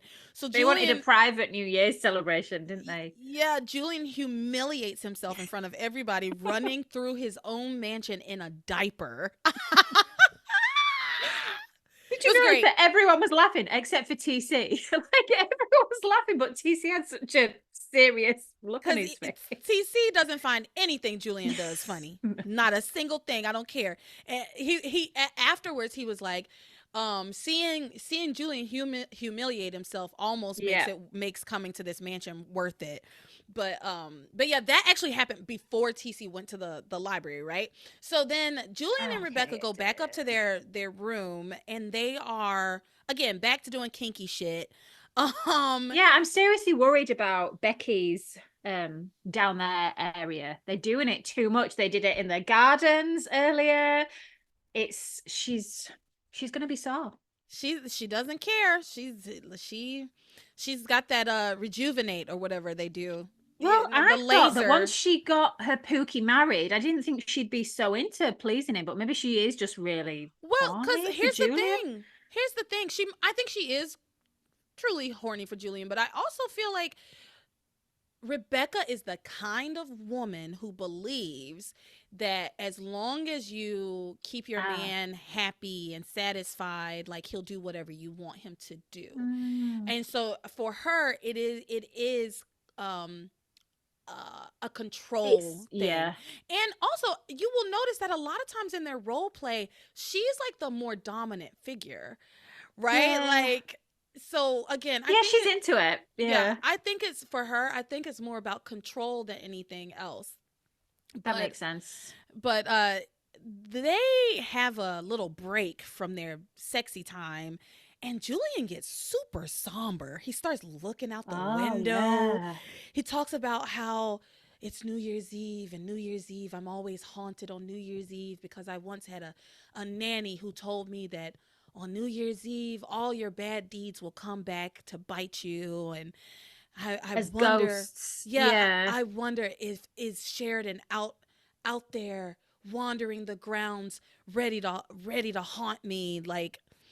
And he's like, I never can sleep on New Year's Eve, and yeah, it's interesting. He talks about like all his misdeeds might come back to haunt him this year, and yeah. And then, and he talks about, this has been such a horrible year. I lost my son. I Oh, miss yeah. him. He says, I miss my son, which I did feel bad for him a little bit in that moment. But it's like, you're the one that kicked him out of the house. Yeah. Yeah. Yeah. Because Rebecca was like, oh, I didn't know you felt this way. And he was like, yeah, it was my son for over 20 years. And then I wrote, Becky is actually supportive. She was like, oh, that must be really tough. Like, I was quite surprised she was so supportive. And then she started a new sex game. Yeah. Yeah. She Now try and cheer him up. Yeah. she starts a new sex game. Now she's she's like, I guess I have to make a Yeah. delivery. And now she's like a delivery driver. She's got on like a UPS outfit. I think it said Fed Air because no real delivery service wants to be associated with for this. sure. For sure. So he then decides, we're out of booze. I'm going to go down to the party, not the party, to the study and re-up. Let's go. I'm going to go downstairs and get some more alcohol. So remember, TC is in the study being hyped up by his daddy to murder Julian. And so TC finally is like, you're right. I'm going to go find Julian right now. As soon as he says that, Julian walks through the door and TC wastes no time. He just attacks him. He gets him down on the couch, starts just choking the life out of him. And Eve runs in. She hears the commotion. And she runs in, tells TC to stop, let him go, get off of him. But TC is not hearing it. It takes Sam and Eve to pull him off of Julian. Sam's holding TC back. TC's like, rah, rah, trying to get at him. And Sam says, for God's sakes, Julian, run. Get the hell out of here. And so Julian makes his great escape and he runs out and immediately runs into another assailant, which was one of my favorite things this week. Really? Oh my God. Yeah. Well, not the Antonio part. It was more the part where at every turn, Julian is going to find somebody who wants to punch him in the face. Yeah. They're really setting this up. I love weeks like that because here's what's happening. We just had him escape from TC. Then he runs into Antonio. Antonio tries to kill him, literally tells him, I'm going to kill you. And next week, Luis, he has a run-in with Luis and Ethan. So, and all at the same party. So I love weeks once when the first round of people found out that Theresa had married Julian. I was on that week. We loved it. Yeah, and everybody was punching him. Yeah. Everybody, every corner he turned, somebody was ready to punch him, and I loved it. You enjoy seeing Julian get his. Yeah, I do. I love seeing him get his ass beat. Because he deserves it. He deserves it. He does deserve it, as evidenced by what happens next. How he can't even remember how many people he's pissed off, how many lives he's ruined. Yeah. So we're gonna stop with Julian for a second and just very quickly, because technically we're still in magic. Like, I know it started with what's her name blowing her magic dust. Her drugs into people's faces. Tabitha's just dosing people at this party. No, so the kids, meanwhile, our magic children, are at the youth center having a fun time, nice little wholesome New Year's Eve party with the kids. Reese's dancing was great. And his outfit. It was something. It was certainly something. He was like dancing so crazy that the girl that he was dancing with like walked away from him. Was it Kay? It wasn't Kay. I don't know who that girl was, but she was like blonde. It seemed like something Kay would do, but yeah. Kay's not dancing with him to begin with unless she has something to gain from it, right? So yeah, the kids are having their party and Kay and Zombie Charity decide to like stir up a little trouble. And so they like walk over to Reese and Miguel, and there's two guys standing behind Reese and Miguel, and Charity is like giggling, and Miguel's like, what are you laughing about? And Charity's like, we were just checking out the two hottest guys in the room. But they were talking about the guys. She was talking about the guys behind them, and it hurt Miguel's feelings. Whatever. They're stirring up a little trouble. Meanwhile, Timmy ditches Tabitha. Yeah. And decides she was right. Decides to go to the youth center because he's like, there's more young people there. It's more like, I want to do what young people do. He said there's more kids my age there. And I was like, Timmy, how old are you? Like 2? Like she Yeah. showed you 600 episodes ago. But Yeah. Timmy's a teenager now, I guess. I guess so.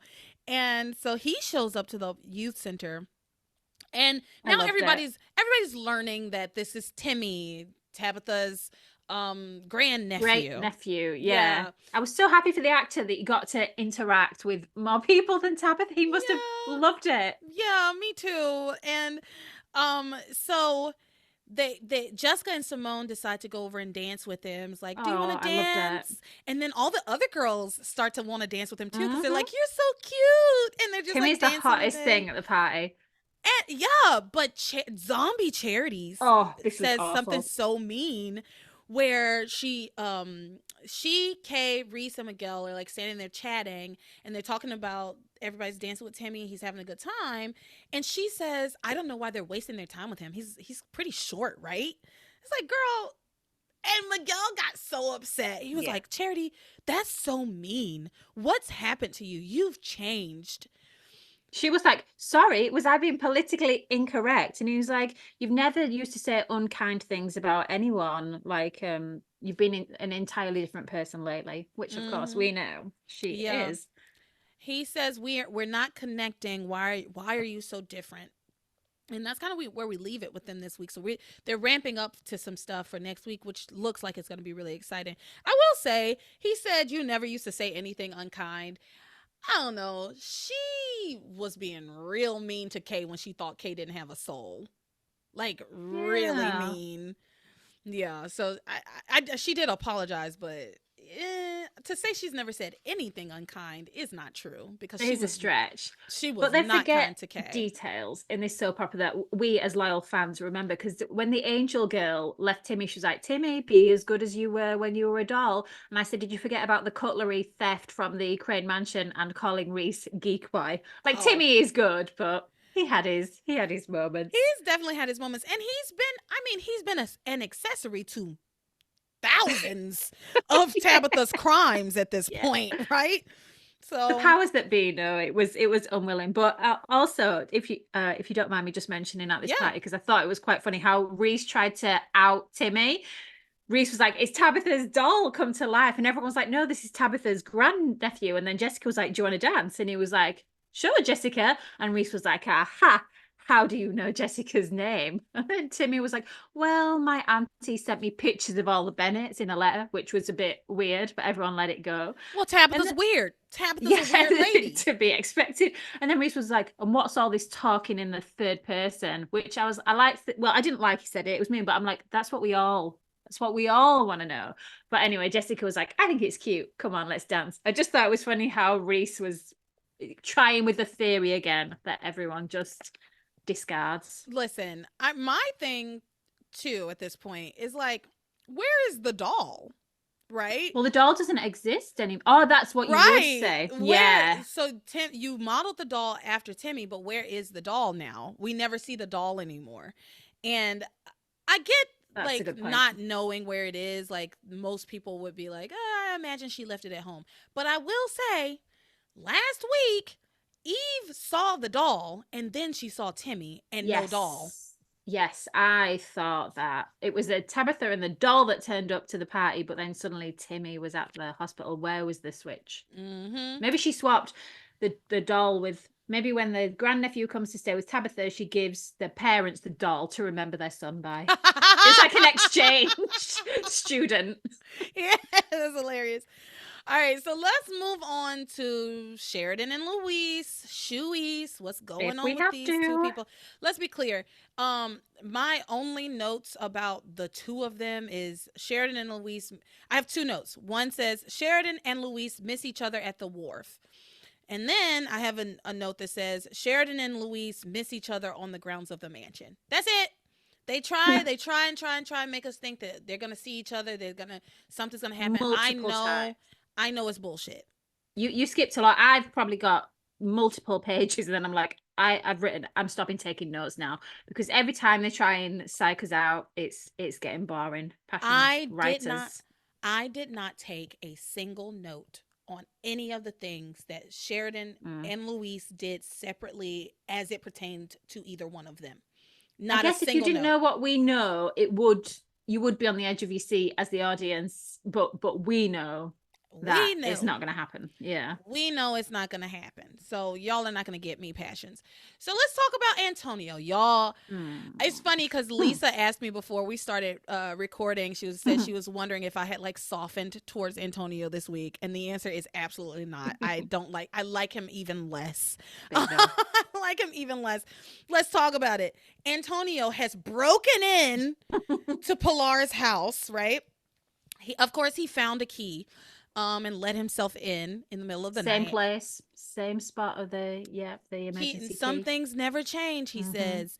He lets himself into her house, and so he's lurking in her room while she's sleeping. He's lurking over her while she's sleeping, and he's just talking about like, I hope you'll forgive me someday, mama. Someday you'll understand why I had to leave and why I have to stay away. I hope you'll forgive me, mama.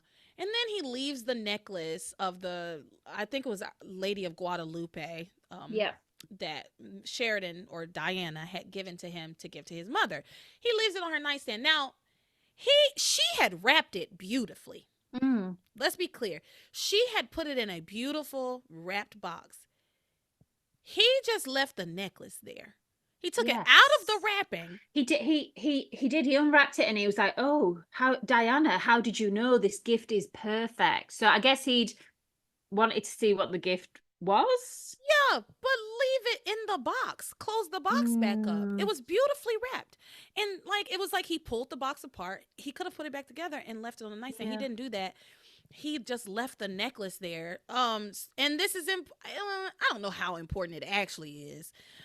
It'll probably come back around, won't it? Yeah. At some point. So he leaves the necklace there, and at the same time, Theresa and Ethan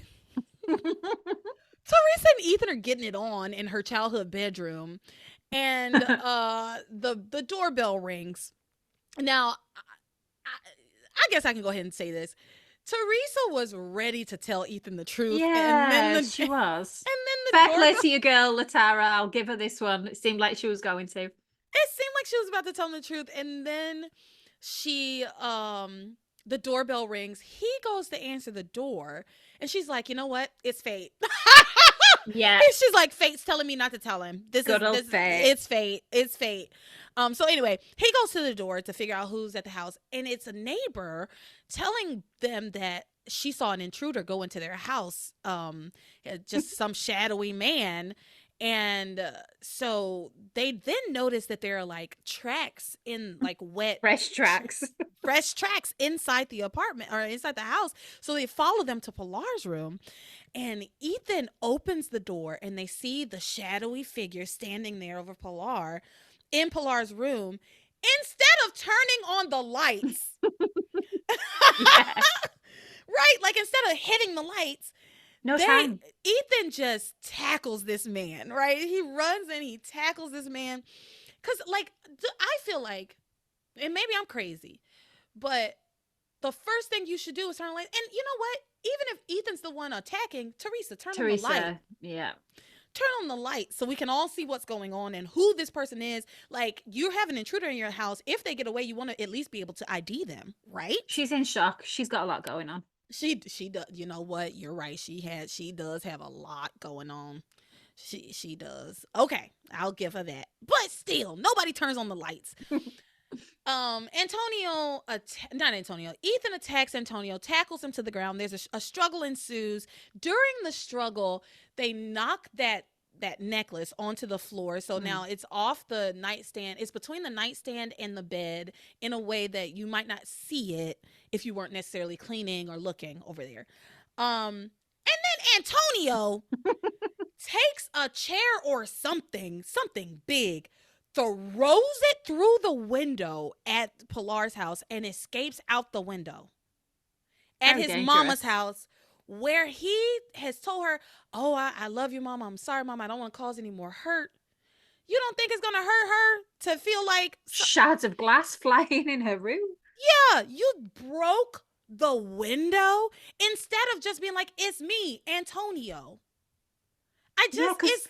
He plans to announce himself anyway. Why not do it then? This was so fucking stupid. It drove me nuts. And I think the only reason they did this was so that, or that they had him escape this way so that like nobody knew that he was like technically in town for sure, was so that he could basically catch Julian off guard. I think.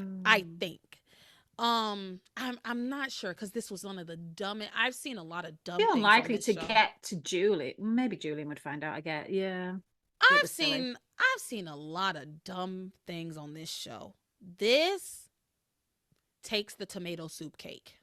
But for some reason, he felt like he had to get permission from Luis before he could even contact his mum in some weird way. Well, it's we crazy find out later.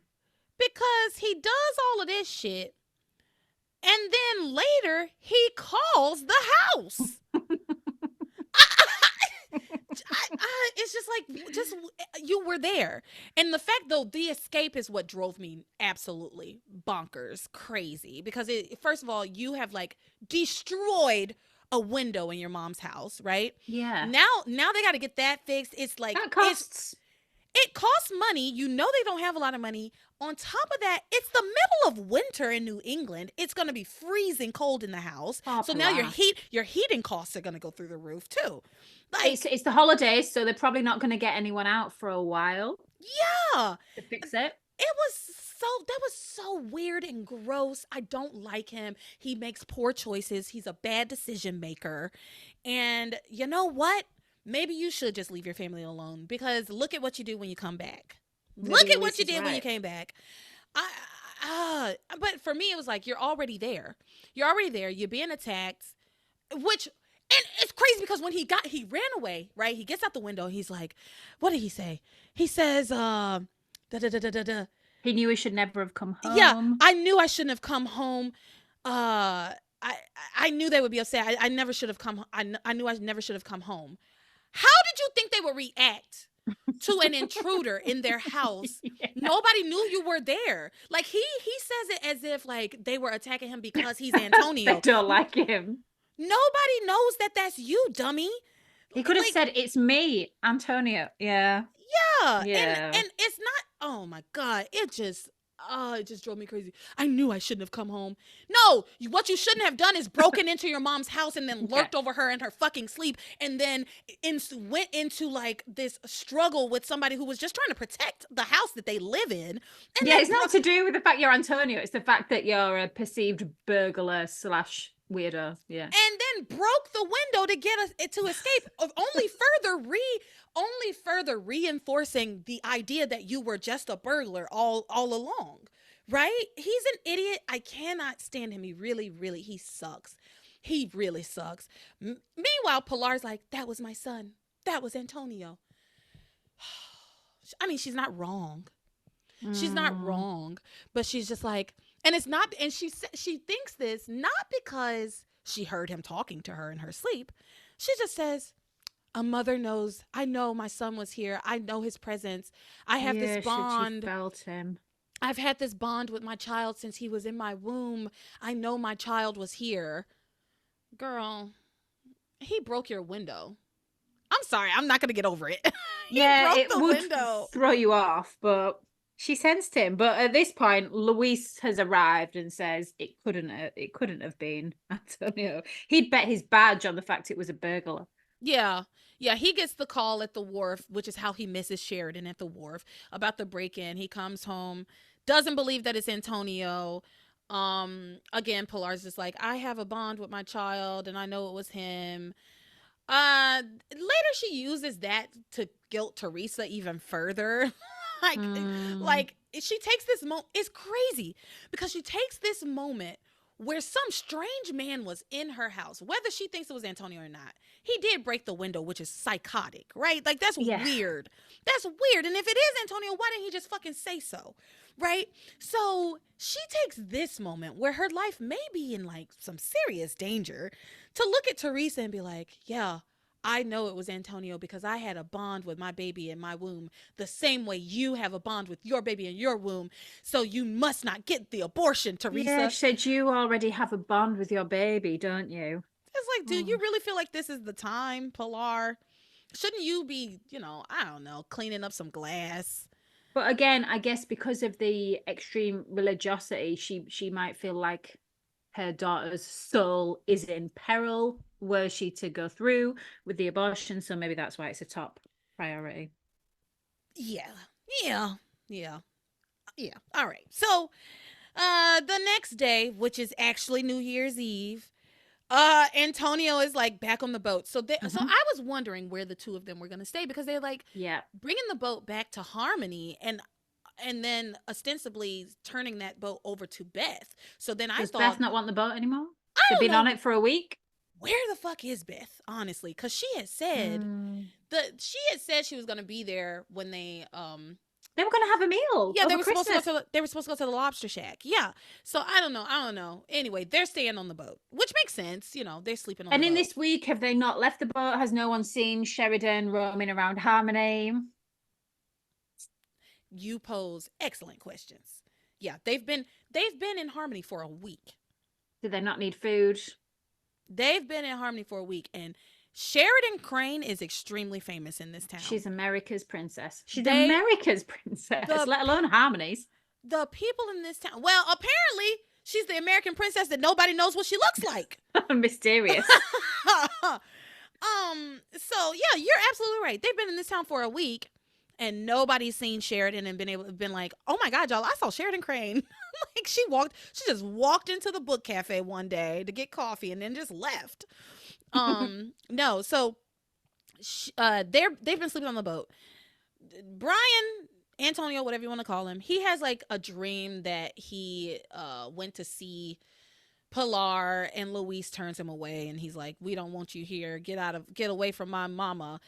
And then he does actually call at the behest of Diana because Diana is badgering him to like, let's get a plane, like not a plane, let's get a ticket, get a flight. That's the word I'm looking for. To your family. Where are they? Texas? Where's your family? And he finally is like, we don't have to go anywhere. My family's here. And she's like, they're here in town? Your family's in Harmony? You have to go. You have to call them. You have to do this.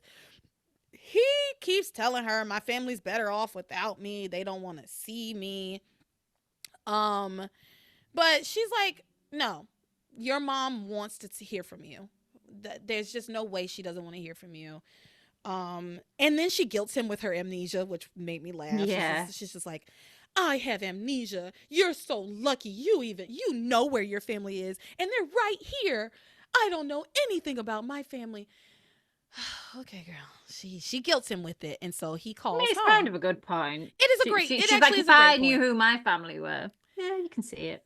It's actually a great point, though. If she knew who her family was, I don't think she. Yeah, I think she would be a little bit more understanding of Antonio not wanting to contact his family because it is, it can be like if Sheridan gets her memories back and also realizes that Julian and her dad were the ones who tried to kill her in the first place. Like, if she gets her memory back and she remembers the bomb and she realizes, oh, somebody tried to murder me and it was probably my own family, I imagine she's going to have different feelings about, like, oh, your family. But she sees Luis as her family and Pilar as her family. That's true. When she talks about family, she means people that love you, which Antonio does have. Well, Pilar's team, Antonio, still. Yeah, you know what? I think Luis loves Antonio. Otherwise, he wouldn't be having such large reactions to the thought of Antonio. He's hurt because he really loved his brother. Yeah, he was his big brother. His big brother. He's very hurt, and that's where a lot of the vitriol against Antonio comes from because it is coming from. I loved him so deeply and still do, but I hate the part of me that loves him, right? And so it brings up anger for him. So anyway, Antonio does call home. Luis answers the phone and Antonio's like, hey Luis, it's me, Antonio. And Luis says, how dare you call here, you bastard. And then Luis is like, you need to stay out of our lives. Like, I don't want you hurting mama again. And in the background, Diana is telling Brian, like, don't back down. You don't hang up that phone. You just keep tell him you don't want to fight. You just want to talk to your mother. So Antonio's like, I just want to see mama, and I'm pretty sure she wants to see me, right? This is when Pilar enters the room and says to Luis, who are you talking to on the phone? And Luis like lies to her. I can't remember what he says, but he does lie to her. This. Yeah. No, I hate I really this. didn't like this. I hate and this. I usually am fine with Luis. I hate this. It's not Luis's place, but this is very on par for Luis's character. And this is something that Luis it's something that Luis did early on in the series that I did. It's like the kind of thing that he would have done early on in the series that I really disliked. It really is. Making the decisions for the women around him. Thinking he knows best. Yeah, because he's the man of the house. So yeah, he lies to Pilar and tells Antonio, you know what? You can see mama tonight. She's going to be at the Crane Mansion for the Crane party, working. Antonio is like, ugh, that makes things a little bit sticky for me. And Luis is like, well, you can decide go or don't go, but you know where she's going to be. So that's your choice if you don't get to see her. Just put your mama on the phone, Luis. Just put your mom on the phone. That pissed me off. That really irritated me because it's like, well, he's making the effort right now. Right? And and is the Crane party a place for a reunion? Just put Pilar on the phone. And you yourself don't even want to go to the Crane Mansion. Yes, he should be chaperoning at the youth center. I don't know who's doing that tonight. Nobody. There's no adults there. Per the usual, there's no adults supervising that party. Not even Tabitha this time. Not even Tabitha. So, yeah, Luis tells him you can see mama at the Crane party tonight. And then Luis had originally said that he wasn't going to go to the party when his mom asked him about it. Because, again, Ivy's inviting everybody for her own means, right? And Luis is actually a big part of her plot to basically get Julian killed. But Luis had decided he didn't want to go to the party. And so now that Antonio might be showing up, Luis is like, you know what? I am going to go to the party and his reasoning was so weird. It was like, because I don't want mama to get hurt. But yeah, you could just tell her Antonio's on the phone right now. And he doesn't spend any time in the actual party. So and if Antonio goes to the party, how would that hurt Pilar? How, like, unless he goes to the party and tells her, I never want to see you again, mama. I really only came here to hurt you. Like, why would he do that, though? He's not going to do that. So how does Luis going to the party help keep Pilar from getting hurt? It doesn't make sense. Unless he's going to the party specifically to run interference and keep Antonio from seeing Pilar. Well, he said to Antonio, only see her if you will stay in her life forever. Otherwise, don't bother. But he won't be able to tell that from when Antonio turns up at the party or not. So, I don't know what he can do to make sure he doesn't hurt her. Well, Antonio decides he is definitely going to go to the party. And he says, it's interesting that I'm going to reunite with my mama at the Crane Mansion after all these years, considering the person responsible for me leaving Harmony in the first place is at the Crane Mansion, lives at the Crane Mansion. And then we get a flashback of him and Julian, which we knew it was like something with Julian or Alistair, right? And he says in his flashback, Julian is basically giving Antonio the Scar treatment. Like, if y'all ever seen The Lion King, which if you haven't seen The Lion King, I don't know what to tell you. But the part where Scar tells Simba to run away and never return or never come back. I think he tells him never come back. Because look at what you did. You're going to ruin your family. I don't know what it is. We still don't know exactly what it all is. But Julian tells him, like, you're going to destroy your family if you don't leave and never come back. As long as you never come back, your family will be fine. So, again, I don't know what's going on. But, honey, this man, Antonio, pulls out a gun case and opens up his gun and pulls out his revolver. and says Julian's gonna get what's coming to him. Ooh. So he also invites Diana to come to the mansion with him. So they go to the party. Okay. They stand outside. Diana is like, wow, this really seems kind of familiar to me. No shit.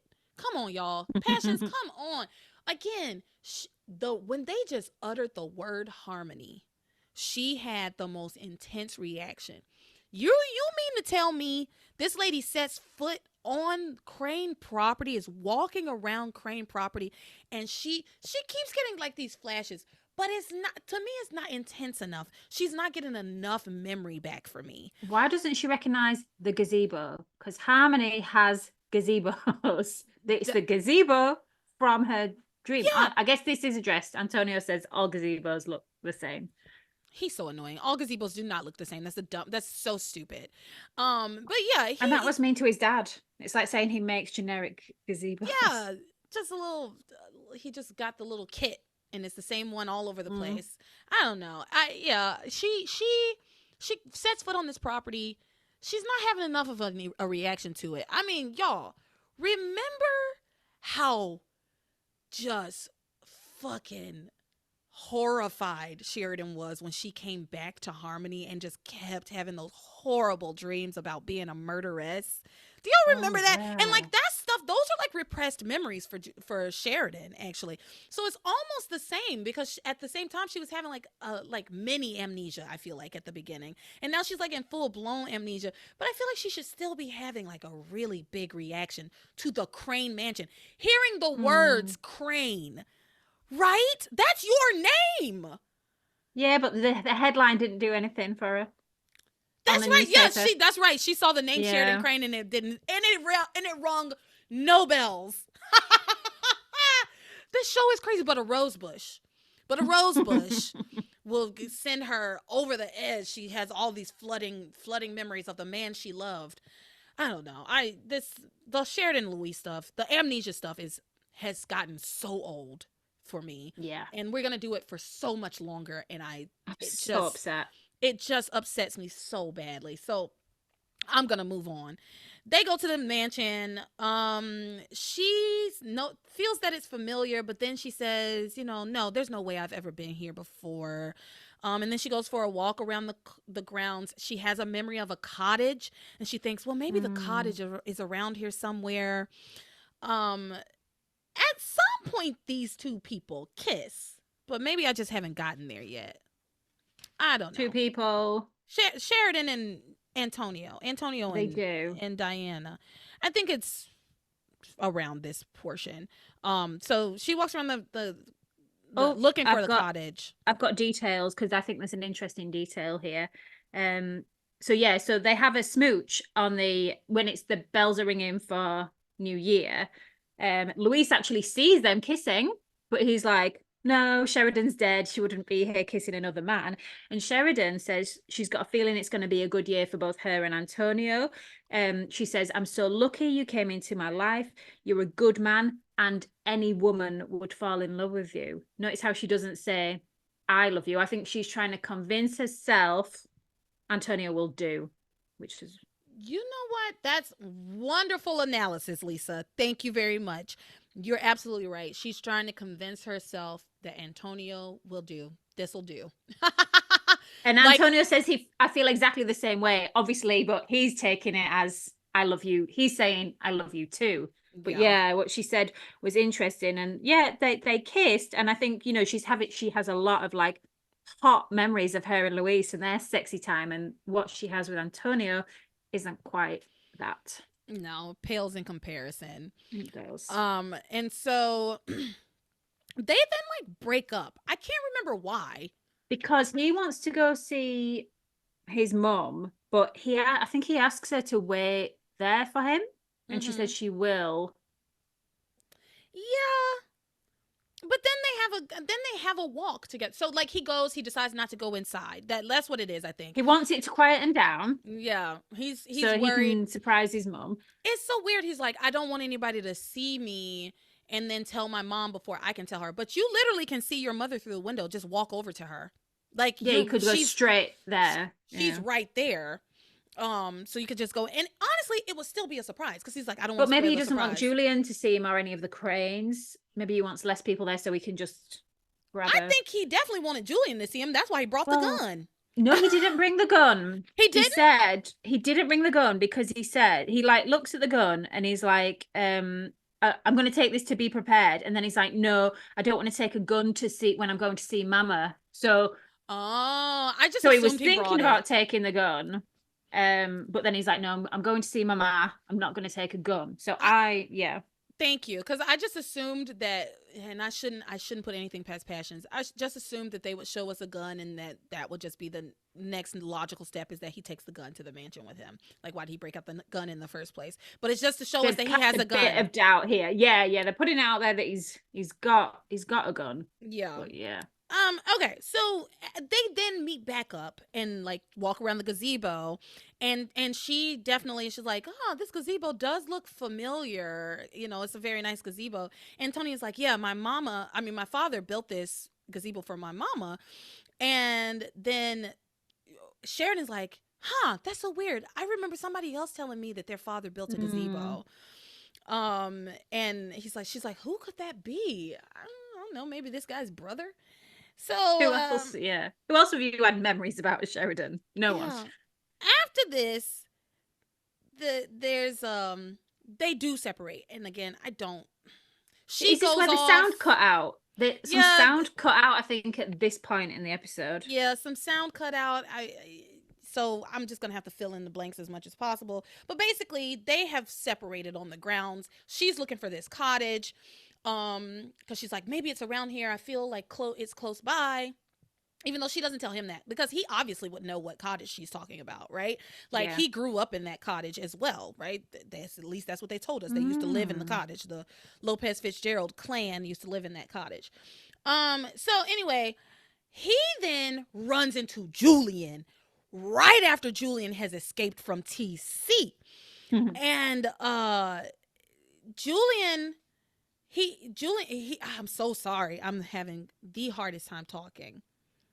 Okay, he runs into Julian right after around in my notes as well. Yeah, right after he runs, after Julian escapes from TC, Julian doesn't remember who Antonio is. And Julian's like, how about you give me a hint? And Antonio says, you tried to ruin my life. And Julian laughs, saying, you call that a hint? I loved it. You call that a hint? He's like, you're going to have to be more specific. And then Antonio tells him that, I was a kid that knew too much. Again, Julian's like, yeah, I don't know what you're talking about. And then Antonio tells him, like, your free ride is over. It's time for you to pay the piper, Julian. And then he tells him this story about how my mama worked in this mansion day in and day out, long days. But what she didn't know is that I followed her to work, and I would watch her to make sure that because I was worried about her coming home late at night by herself.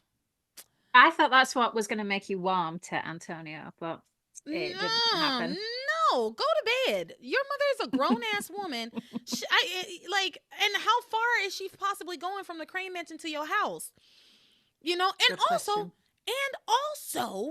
again, they lived on the Crane property when he was younger. Continuity right? error. It is a continuity error because we were told that the house that they live in now, they didn't get until Martin was long gone. Oh.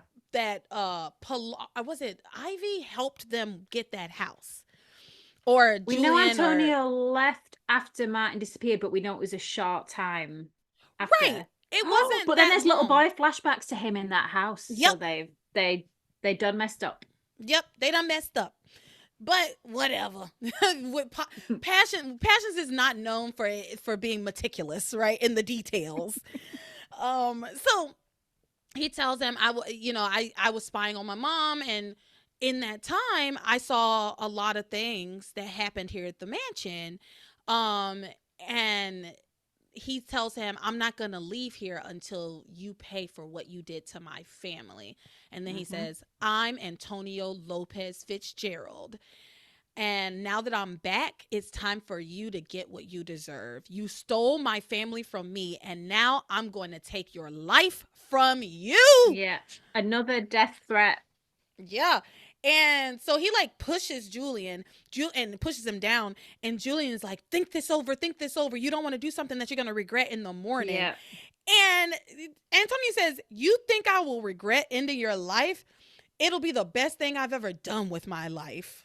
Yeah, it was like, don't do something without thinking it through. He's like, I've been thinking about this for years. Yep. So, Julian, you in trouble now, buddy. So do you have anything to add to that storyline? Because we're almost done. We're going to finish up with Theresa and Ethan. Nope. Let's go visit that hot mess. Okay, y'all. So I don't really necessarily need to do the disclaimer as much this week. It's not as heavy on this week. Yeah. Luckily for us, we are finally basically past all of the heavy-handed abortion talk. The advert seems to be over. It seemed like an advert for someone. Yeah. It was weird, but it's over now. Thank the Lord, because I didn't know if I could do another week of it, to be honest. Yeah. I just don't know if I could have. So Theresa and Ethan, they're like making love. Remember, they start talking about, how much they love each other. Ethan starts talking about trust. And again, remember, it's Christmas Eve. Ethan starts talking about trust and that all the secrets are behind us. And it's in this moment that Theresa's ready to tell Ethan the truth. She's like, you know what, Ethan, I have something to tell you. And that's when the doorbell rings, and that's where we go do all the Antonio stuff. So then the next day happens. And again, remember, Theresa's like, well, that's fate.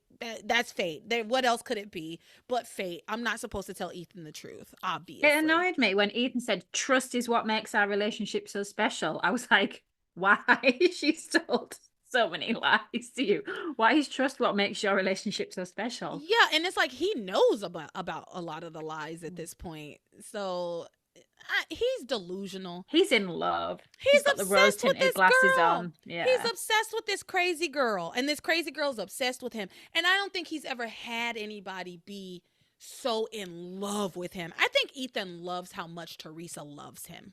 Because Gwen was an independent woman. She had a job. She wanted to go to Paris for a week to have her dress fit in. Theresa wouldn't leave him for 5 minutes if she didn't have to. Listen, Gwen, and y'all well, she's know not an independent woman. I can't call Gwen an independent woman. Y'all know I'm not the biggest fan of Gwen, but I will say, and this is more of an indictment on Ethan, Gwen was a grown woman. Theresa's a little girl. Yeah. Ethan wants the little girl more than he wants the grown woman. And you have to ask yourself, why does Ethan want this little girl so bad? It's because this little girl wants him, and she worships the ground he walks on, and he loves how naive she is. He says these things. He loves how innocent. You're so innocent. You're so innocent, right? She's love bombing him. But when you think about it in those terms, it's like, ugh, Ethan, buddy. This, like I said, it's more of an indictment on him than anybody else. It's like, why would you choose the little girl, the literal teenage girl, over your grown woman fiance who you were with for so long? I don't know. Anyway, it's fate. Theresa doesn't have to tell him. The next day, Theresa can't fit into her jeans. The next week. Yeah, you're right. It's New Year's Eve, and Theresa can't fit into her jeans, okay? Ethan reassures her that she's beautiful because he thinks that she's just self-conscious because she put on a little bit of holiday weight. He does a classic Ethan. I know exactly why you can't button your jeans up. You promised me no more secrets, remember? So she thinks, oh, he's onto me. But then he just says, I can't resist Pilar's cooking either. Yeah, we've both put on weight. It's not a big deal. You're beautiful anyway, shape or form. I think you're beautiful. Fine, whatever. He says I don't mind you gaining a few pounds, and I did wonder how many pounds would be your limit because she's tiny. Yeah, I did create a better narrative for Aaron. I did create a better narrative for Ethan in that moment than what he actually just said. A few pounds, Theresa, though. Yeah, just a few, girl. Beyond. Let's not get crazy, baby. Let's not go crazy. I hope you lose that weight as soon as possible. We'll get a New Year's resolution. Yeah, get to the gym. So at this point, gets a call from her PI telling her about about Theresa's whereabouts, because after Theresa can't button her pants, she's like, that's it. I got to go get this abortion today. Pilar tells her she's showing, doesn't she? So I wonder, how pregnant is Theresa supposed to be at this point? We can't put a finger on it or a date on it because it's unknown. I've let it go at this point, because it's like, how long ago was Bermuda? We don't really know.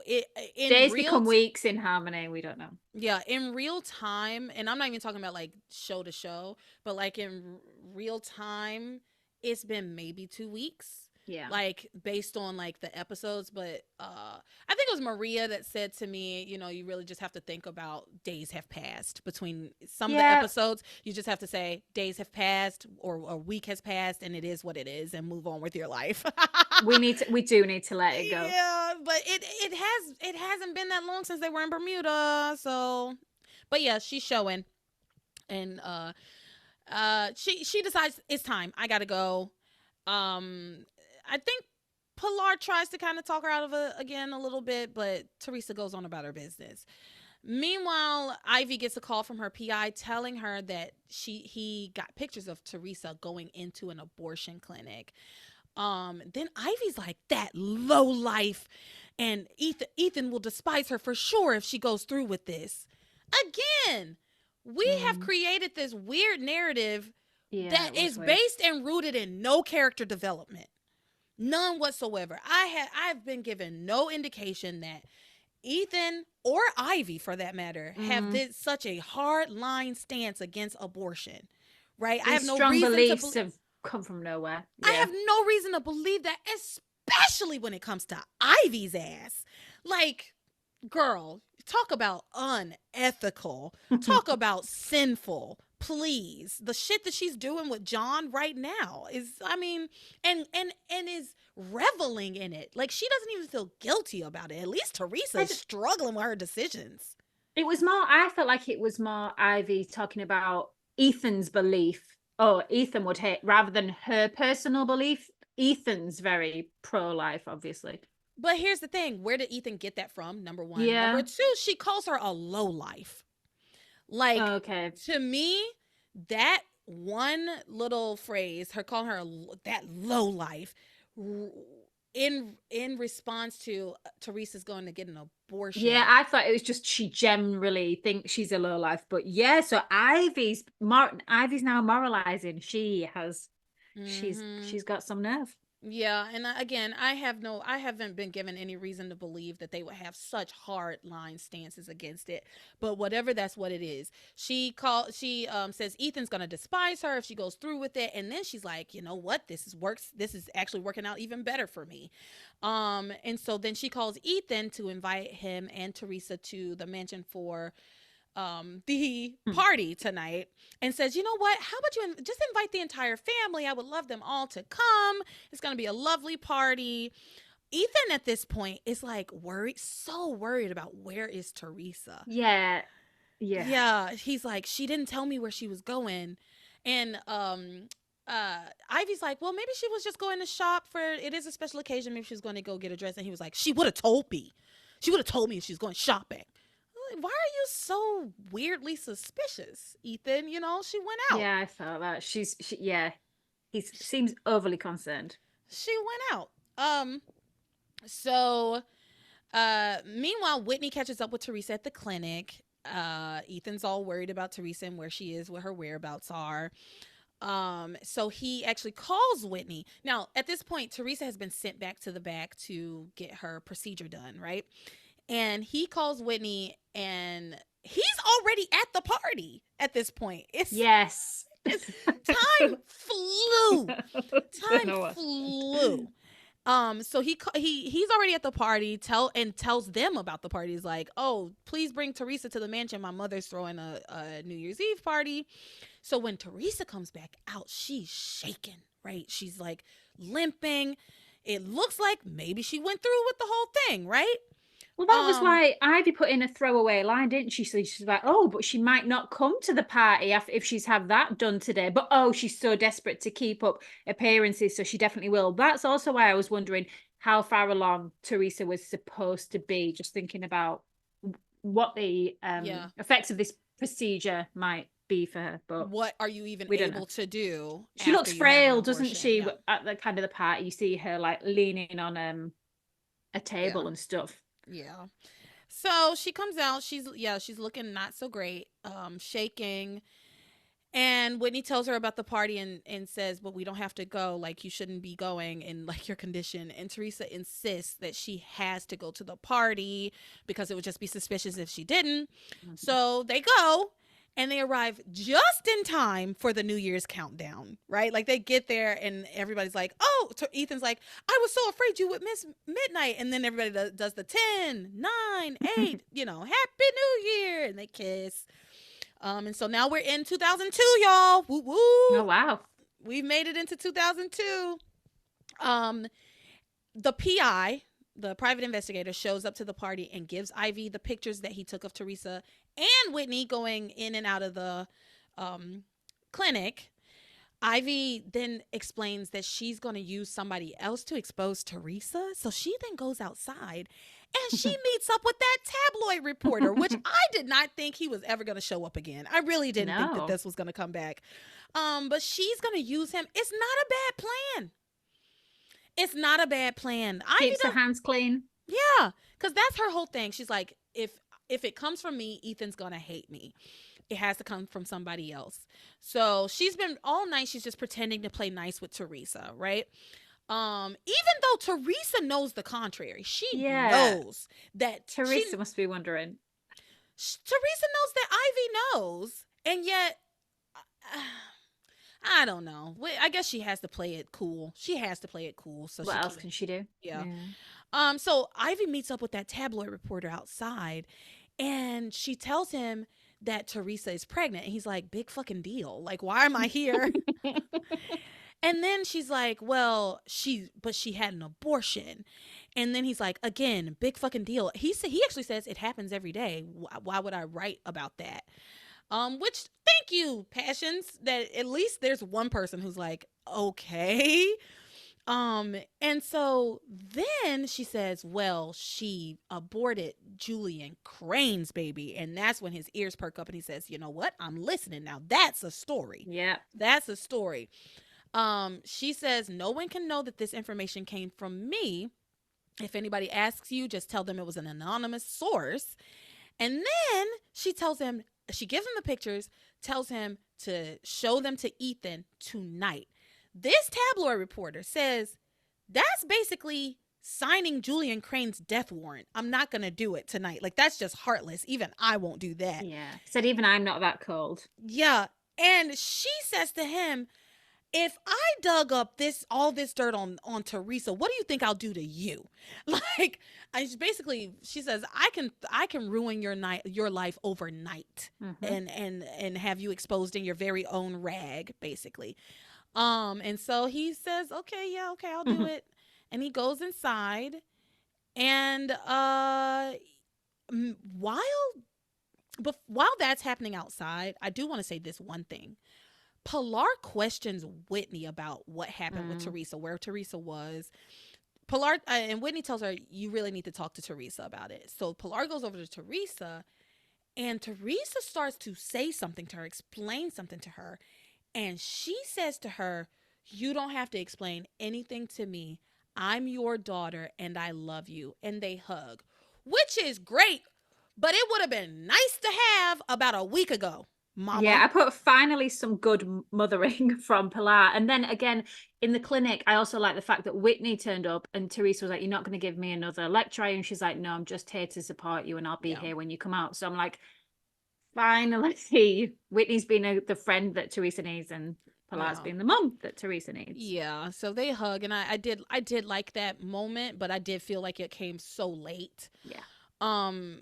But then this reporter, he comes into the party And Ethan sees him and is immediately like, get the hell out of here. I'm going to have you thrown out. And the reporter's like, remember, we already did this. You don't have the authority to throw me out. And he's like, well, my mother does. Mother, throw this man out. And not Polar. Ivy's like, oh, I tried, but the Crane security's not listening to me, darling. I don't know. And I love how that wasn't questioned. It's like, what? The Crane security are ignoring you. So, okay. I don't know. So then Ethan is like, well, you need to leave. I don't know if you heard that, like have seen that little clip of this guy. He's they're in like I don't know what they were doing. It's like a PTA meeting or something. And somebody like yells at this guy like, "Well, why don't you go back to your country?" And everybody in the meeting looks at this other guy who said that, and one person goes, "You need to leave." And I have not seen that.